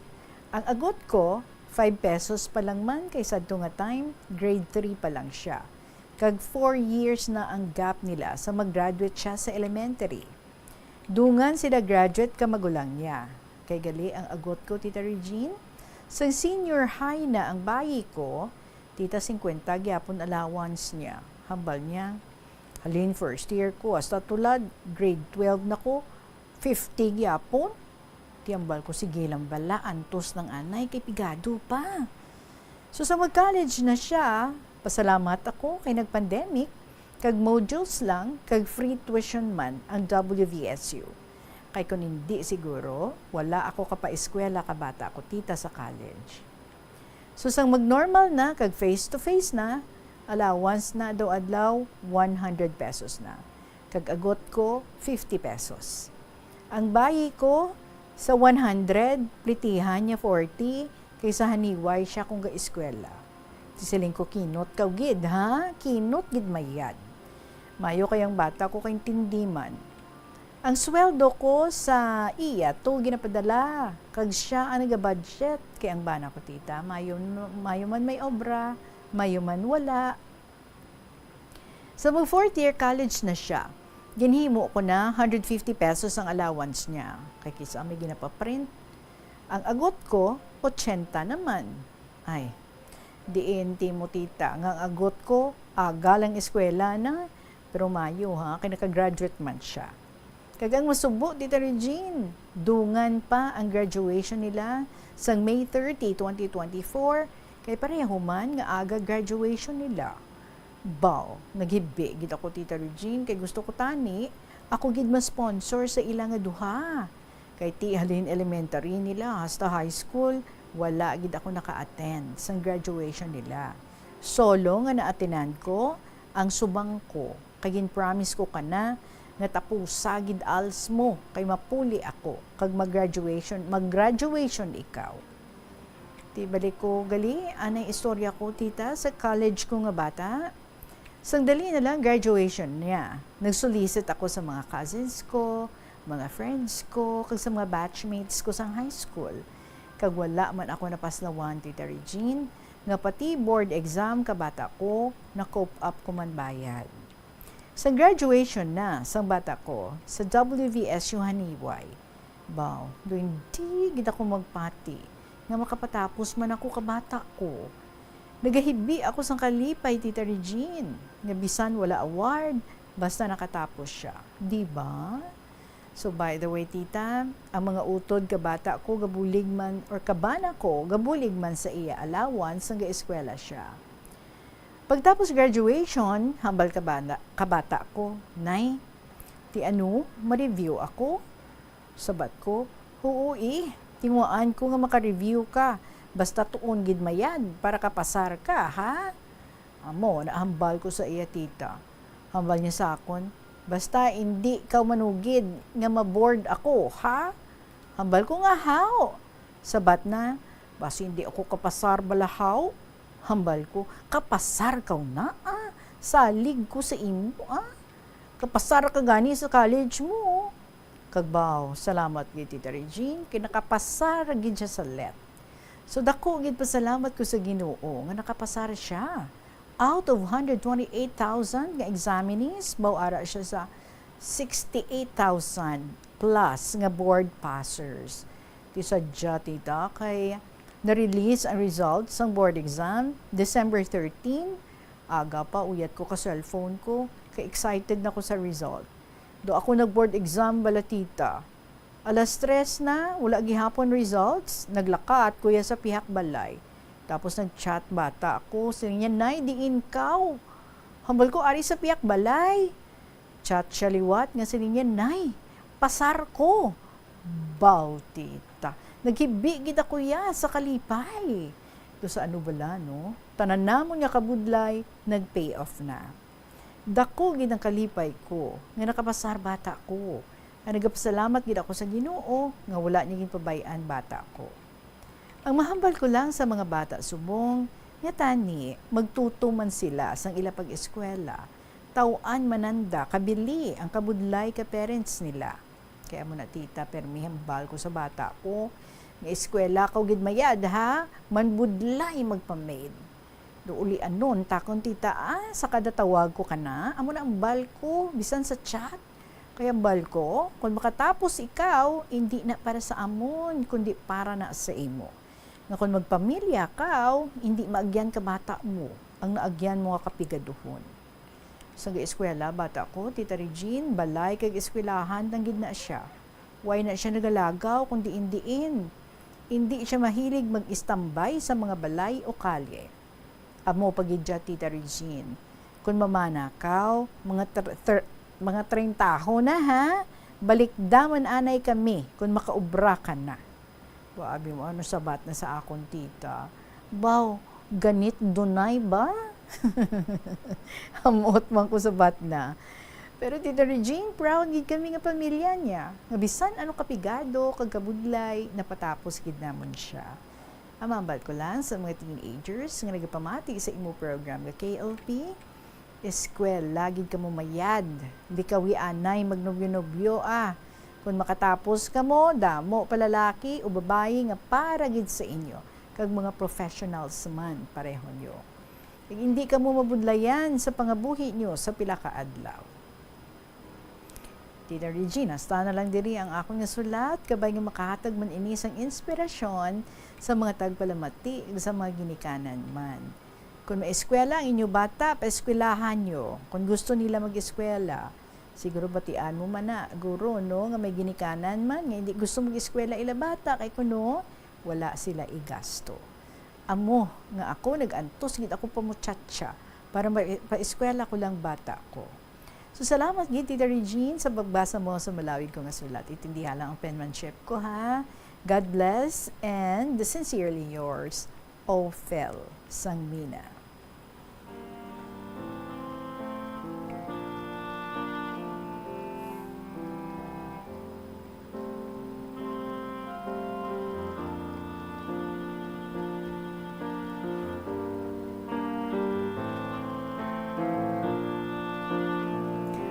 My PS. By the way, Tita Regine, gidulong ko ang sulat ko nga ini, February 9, sa estasyon nyo, adlaw nga Domingo. Adlaw man, sang oath-taking nga tita, sang bata ko. Thankful gid ako kay Lord. So, salamat liwat, Tita Regine. Congratulations gid sa imo, Ophel. I am sure the success of your child is also your success. Like kumbaga, no? Do dira bala na pahid ang tanan-tanan nga mga kakapoy mo, ang tanan nga mga pagsakripisyo mo, kay nakita mo, no, sa imo nga pagpangabudlay, nalabot gid sa imo nga bata ang iya nga luya galabuton sa kabuhi. Although hindi ina ang iya nga first priority nga course, but you are right. Pwede gina iya, no, kay ti anong tanaabi, amula na ang masarangan sa ginikanan, pero pwede gid, no, nga kung tutuman makatapos, makapasar sa board. Kag kung makapungko na sa trabaho, pwede nga makasupot. Kag kung ano man to ang ginahandom sa kabuhi, pwede, no? Nga sa amat-amat, siya mapa-eskwela, siya mabayad sa iyang tuition. At the same time, nagatrabaho siya, kag kung makachempo siya, mapa-enroll siya, kag mag-eskwela siya sa kurso, nga mas naluyagan niya.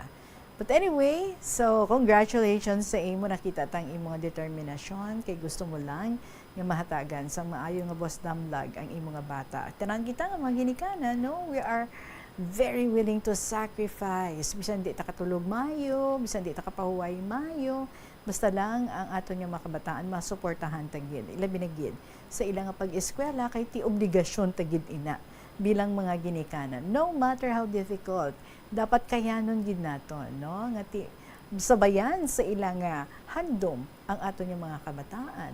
Ma-fulfill nila ang ilang mga ginahandom sa kabuhi with our help and support. So thank you so much and congratulations once again, Ophel Sangmina. 42 minutes after 2 o'clock, magapanumbalik ang KLP pagkatapos ng pila ka mga importante ang mga pahibalo.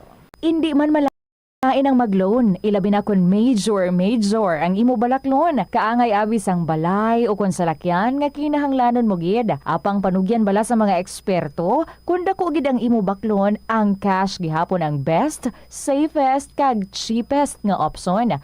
Kun cash ang imo gamiton, malikawan mo ang interest kag sampaw-sampaw nga utang nga masami naga-require pa sang binulan o kun tinuig antes mo mabayaran. Apang paminsara nga kung ikaw may sinuptan sa bangko, mahimo pa ini makatipon sang interest nga mahimo mo bukadon sa tion sang purchase. Ini nga pahanumdom ang ginadulong sa imo sang the number 1 and most trusted radio network in the country, Bombo Radio Philippines. Basta Radio Bombo! Wala sang adlaw nga ginapili ang mga aksidente. Gani ari ang mga tips nga dapat tandaan sa tion nga nagamaneho. Una, regular nga i-check ang kondisyon sa salakyan, lakip diri ang tire pressure, bastante nga oil kag brake fluid, kag ang side mirror ang dapat nga yara sa insakto nga anggulo. Siguraduhon nga hugot pa ang mga breakers kag matinlo ang air filter. Ikaduha, mag-seatbelt apisar malapit lang ang kaduan. Ikatatlo, mag-signal sa tion nga nagaliko. I-on ang signal light kung ikaw ang yara sa ginabanta 300 katapaka halin sa imo likuan. Ini nga pahanumdom ang ginadulong sa imo sang the number 1 and most trusted radio network in the country, Bombo Radio Philippines. Basta Radio Bombo! Ang kasubo kag depresyon ang hindi pareho nga balatyagon. Ang depresyon ang hindi gulpiyada lang nga nagakatabo sa isa ka tawo. Masami man nga ginakabig sa mga tawo nga depressed ini bangod sa kasubo nga nagakabatyagan.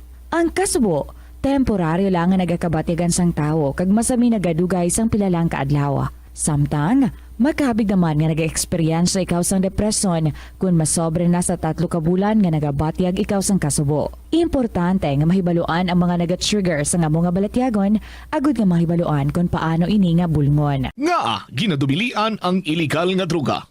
Mamatay. Ang nagagamit sang shabu posible mapatay tungod sa cardiac arrest o kung hindi gani tungod sa drug overdose. Makaguba sang lawas. Makadulot ini sang pagkaguba sang kidney o kung pag-angkon sang hepatitis. Posible man nga malatnan sang acquired immune deficiency syndrome o kung AIDS. Maglikaw sa iligal nga droga para sa matawhay kag malinong nga komunidad kag pamilya. Nagaproblema kagid bala kung paano magkasupod sang kwarta bangod sa wala tuong nga galastuhan. Better management ang kinahanglan dira. Isa ka tip abang spending awareness. Magamit sang money management app o kung pwede man nga malista mo agud nga ma-track o kung masundan mo ang imo gasto sa nagkalain-lain nga kategorya. Diri mo mahibaluan kung pila ang imo gasto sa hindi manggid kinahanglanon kaangay sang pagkaon sagwa, entertainment kag bisan ang adlaw-adlaw mo nga pagpangape-kape sagwa nga tuman ka gasto. Kung maedukar mo na ang imo kaugalingon sa sini nga mga kinaan mo, sigurado nga makahimo ikaw sang plano kung paano ikaw maka-improve. Ini nga pahanumdom ang ginadulong sa imo sang the number 1 and most trusted radio network in the country, Bombo Radio Philippines. Basta Radio Bombo! Yari ang mga simple nga paagi agud makakinot sang tubig. Kaayuha ang mga taga sa tubo o kon hose. Hindi tanan nga taga sa mahapos kagilayon nga makita tungod ang mga tubo o kon hose ang nakalubong sa duta o kon semento nga bahin sang balay. Kung magsigi ang mga tagas nga ini, mahimo nga magalabot sa 10,000 ka litro sang tubig ang mausik sa isa ka tuig. Maggamit sang leak detection tool o kon magkonsulta sa mga eksperto kung may pagpangduwa-duwa nga may tagas sa mga tubo sang tubig agod ini gilayon nga makaayo. Madamo sa ato ang hindi katulog kung wala sang electric fan. Yari pila sa hindi manaming epekto sa paggamit sa fan kada gabi. Congestion, ang naga-circulate nga hangin halin sa mga fans, ang makapadry sang baba, ilong kag tutunlan. Allergies, masami nga madala sa hangin ang mga yabok na naga-trigger sang allergies. Makatugas ang muscle cramp ang hangin nga naghalin sa mga electric fan. Amo nga kun kaisa, may eksperyensyahan ang masakit na lawas kung magbugtaw. Importante man nga regular nga tinluan ang fan blades, agad masigurado nga hindi ini pagkiniran sang yabok. Yari ang mga epektibo nga pamaagi agud mapabilin nga safe ang pagkaon sa imo pamilya. Lutoon sa maayong pagkaon, ilabi na ang karne, manok, itlog, kag mga seafoods. Sa pagluto sa mga pagkaon nga may sabaw o konsarsa, pabukalan, kag paturon nga nagalabot ini sa 70 degrees Celsius ang temperatura. Bago kaunon, initon sang husto ang mga nabilin nga mga pagkaon o konsudan. Taguon ang pagkaon sa husto nga temperatura. Hindi pag-ibilin ang naluto nga pagkaon sa ordinaryo nga temperatura sa sulod sang 2 ka oras. Ibutang gilayon sa refrigerator ang luto nga pagkaon kag mga pagkaon nga madasig mapanos. Ipabilin nga mainit o kung masobra sa temperatura nga 60 degrees Celsius ang luto nga pagkaon, bago ini ihanda sa imo pamilya. Hindi pagtaguon sa madugay ang pagkaon mangin sa refrigerator. Ini nga pahanumdom ang ginadulong sa imo sang the #1 and most trusted radio network in the country, Bombo Radio Philippines. Basta Radio! Bombo! Hindi ako ne. Kada 39 segundo, may isa ka tawo nga nagakabiktima bangod sa paggamit sang computer. 8 ka milyon sa kada tuig ang ginaatake sang hacker. Likawan ang mangin isa sa biktima, mangin mahinalungon sa mga ginapanghatag nga impormasyon, protektahan ang kaugalingon, paggamit sang internet pasangkaron. Ini nga pahanumdom ang ginadulong sa imo sang the #1 and most trusted radio network in the country, Bombo Radio Philippines. Basta Radio! Bombo! Kunyara ikaw sa balay sang iban, importante ang pag-practice ang good manners and right conduct sa pagpakita sang respeto sa tagbalay, sa ila space, kag sa ila pamilya. Be punctual. Kung ginimbitar ikaw sang tagbalay nga magkadto sa ila, mag-abot sa kinistoryan nga oras, hindi tuman ka temprano kag hindi man tuman ka late. Paibalon gilayon ang tagbalay kung makaabot ka nga late o Sa KLP, 49 minutes after 2 o'clock. Next story is from student mom of Dambuno. Dear Tita Regine.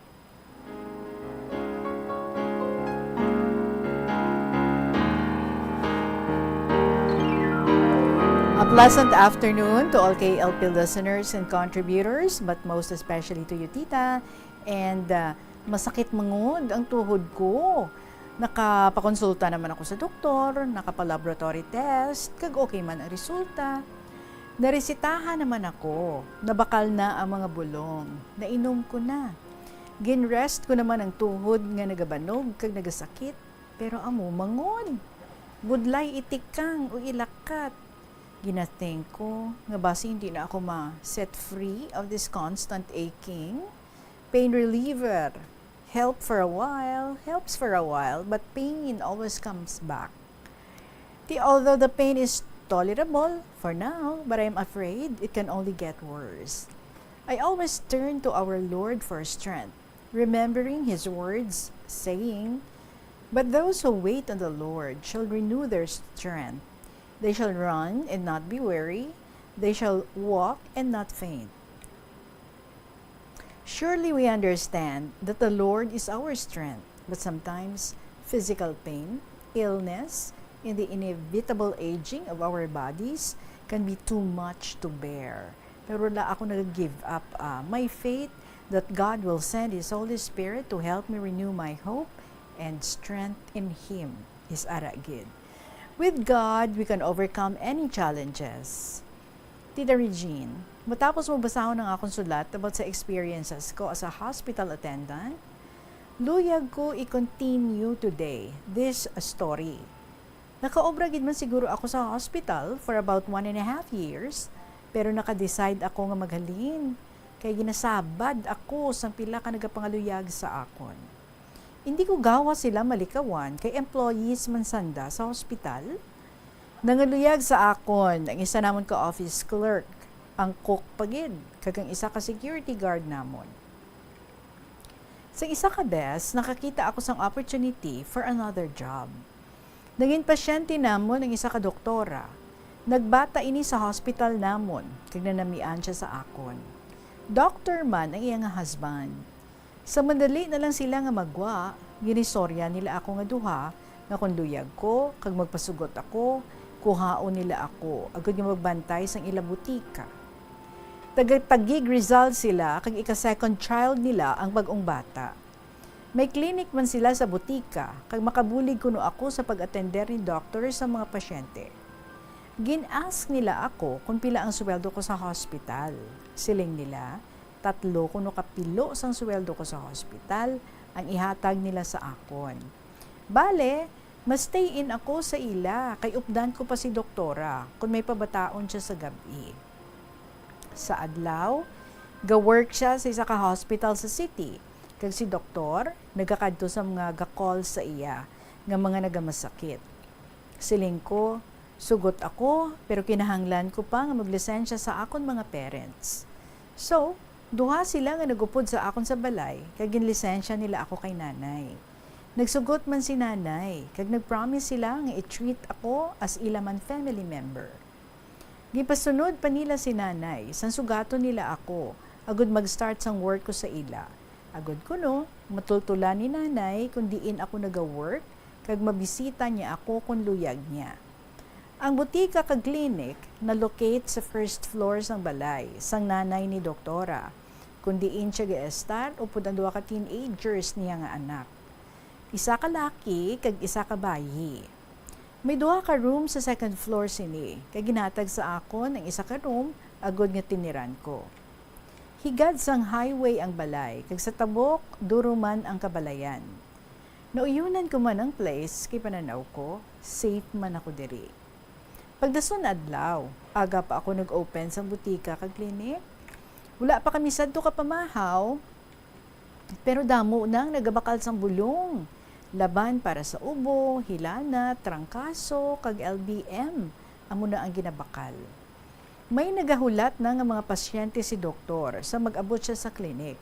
Nalista ko naman ang ilang ngalan, kag nahatagan sang number. Nag-assist ako kay doktor kung mag-inspection siya sa mga pasyente, kapin pa sa mga gagmay nga bata. Nagapalak sila ka nagahibi, bisan pa ara ila iloy. Pagkatapos konsulta, ginahatag sa akon ang reseta sang baraklon nila nga bulong, kag ginakuha ko ini sa butika. Sang gamay na lang ang pasyente ni Doc, gintinloan ko ang sulod sang istante, agud matandaan ko kung diin na plastar ang kada klase sang bulong. Samtang si Doc, nagbisita na sa iyang mga pasyente sa barangay. Madamo ang nagabakal bulong sa butika, dala ang reseta ni Doc. Amuni ang routine ko adlaw-adlaw.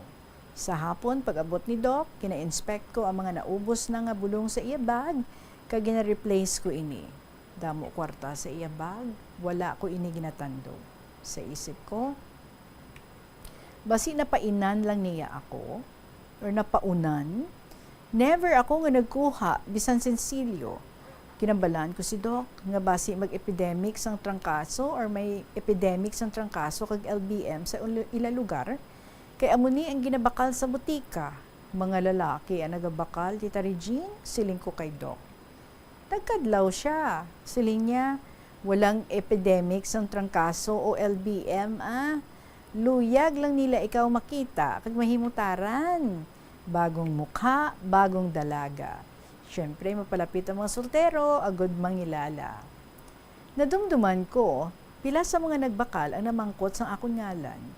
Pagkahapon, damo sa ila nagbalik, agod may palantawon. Magpalantaw sang ila nga blood pressure sa kay Doc. Tilipay si Doc, kay nakadumdum magpa-BP ang mga tao sa ila lugar. Siling niya, mayo man gali ang pag-abot ko, kay nag-health conscious ang mga soltero. Sa isa kagabi, may ginpabata si doktora, kaginupod niya ako, agod mag-assist sa iya. Upod namo ng ila driver. Why man ginwadayan si Doc sa delivery, kay nakabata man dayon ang nanay. Ginhatag sa ako ni doktora ang baby, agod liguan, kag tinluan, kag ilisan. Sa makatapos na kami, nag-prepare coffee and bread ang tagbalay. Natingala ako kay sagi kapisok mata sa akon si doktora, kag dayon tulok sa pagkaon sa mesa. Tinaintindihan ko ang ginasenya sa ako ni doktora. Hindi ako magtandog sang pagkaon. Sa nagapauli na kami, ginabalan ako ni doktora nga may communicable disease ang isa sa family members diri. So after 2 days, ginpabalik ako ni doktora sa pagbantay sang bata para i-hit ang umbilical cords ni kagliguan. So amo ni ang nangin work ko tita, butika, clinic, kag mag-assist kay doktora kung may ginapabata ini. Okay man sa akon, damo ako natunan and I love my new job. Happy ako tita Regine, bisan sa akon kasakuon. Pero nagabot ang isa ka problem sa akon. Ginpangaluyagan ako sang younger brother ni Doc. One time nag-visit siya, good mangayos ang allowance siya kay Doc. Isa siya ka engineering student. Halinsad tong makilala niya ako, masami na siya nga nag-visit. Pero mima nasugo niya ang mga lower classmen niya sa ROTC nga magdulong sa roses sa akon. Nangin masupog ko siya nga manog pangaluyag. Sa isa ka bes, gin-invite niya ako nga mag-upod sa iya para mag-attend sa isa ka party. Hindi ko gusto nga magsunod, pero ginpasundan ko man. Basi hindi lang siya ang magsunggod sa akon, kundi pati na si Doc. So namangkot ako kay doktora, kag doktor kung ano himuon ko, kag ipamilit kid iya utod. Tiyambal sa mag-asawa, ako lang kuno decide. So nagupod ako, hay tita, abi ko sa balay lang sa iya friend ang party, gari ginay clubbing, ang natabo. Na-surprise kid ako, kag daw nahuya. Hindi pang night clubbing ang attire ko. Pagsulod ko sa kotse, may duwa na ka-ladies ang nagapungko. Grabe attire. Spaghetti dress with plunging neckline. Ang suksok nanda. Kung todo make-up. Ang heels, stiletto. Ako, wala man lang bisan lipstick. Baby powder lang. Ang buhok ko, natalian sang ribbon. Ang bayo, although manami man, pero tabas pang baby. Ang sapatos ko, black moccasin. May gotigot pa. Flat. Pag-abot namon sa venue, isa ka nightclub sa Rojas Boulevard. Ikulbaan ako, ginlamigan sa magsulod sa aircon nga building. Abi ko backyard birthday party, karatuan namon. Gali, nightclub. So nagpungko kami nga anom sa mesa. May nagpalapit nga waiter, namangkot sang amon order. Ang mga boys, beer. Ang duha ka upod namon nga babae, ladies drinks.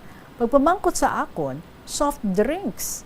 Hindi pwede, siling sa manghod ni Doc. Dapat ko no ladies drink.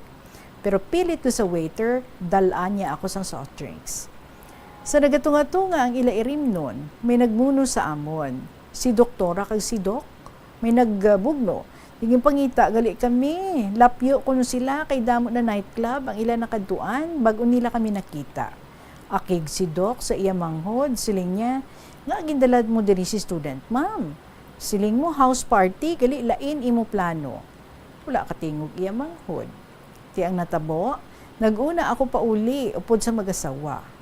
Hay, siling ko sa akong kaugalingon, saved by the bell. What an experience. Kay inusinti abi sa akon, pero in spite sa natabo, nagpadayon pangaluyag sa akon ang utod ni Doc. Kapila ko na ibasted, pero sige mangud. Wala madudla sa sabat ko sa iya, nga sorry, may boyfriend na ako. Titabi ko tapos na ang problem ko sa akon mga suitors, pero grabe pagid ang masunod nga mga hitabo. May isa pa ako nga masupog nga suitor. Gwapo siya, mataas, maputi, macho. May sarang ila family. Kag one time, gin-invite niya ako, pati na sanday doktor, nga mamiyasta sa ila. Naghanda nga makadto sanday dok, well-respected family iya parents, siling ni Doc, kadto kita student ma'am, duro ila preparation sa ka-fiesta. Ma-enjoy ta kaon. So nag-attend kami nga tatlo, damo food, damo man visitors. Grabe pag-amuma sa amon. Pag-uli, damo bring home nga food. Nalipay sanday Doc kag doktora. Pagkagabi, aga pa kami nagtulog ng daynanay kag kabataan. Siguro sa mga midnight na, nabatyagan ko nga may nag-iping sa akon sa higdaan, kag naghakos sa akon. Pagmuklat ko, nakita ko ang tawo, syagid. Nagtindog ako kag nagsinggit, may tawo, may makawat, bugtaw ka mo. Pinagbugtaw sa nanay, kag ang duha ka bata, namurag-muragan ang tawo. Nagdalagan kag naglumpat sa hagdan. Nakilala namon ang tawo, ang nagapangaluyag sa akon, naging pamiyestahan namon ng daydok. Dasunadlaw, aga pa nagkadto si nanay sa balay ng daydok, kag istorya ang natabo. Nag-decide ang mag-asawa nga idulong na lang ako sa amon. Hadlok sila sa pwede pa nga matabo liwat. Pagabot sa amon balay, ginistorya nila kay nanay ang tanan, pero very thankful sila kay safe naman ako. So, wala na naman ako obra, but don't worry, mas exciting pagid ang dason ko nga work.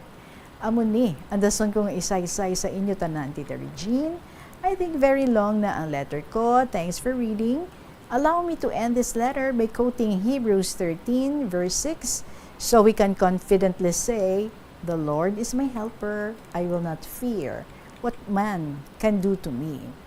Until next mail, Tita, regards to all and God bless. Sincerely, Student Mom of Lambunaw.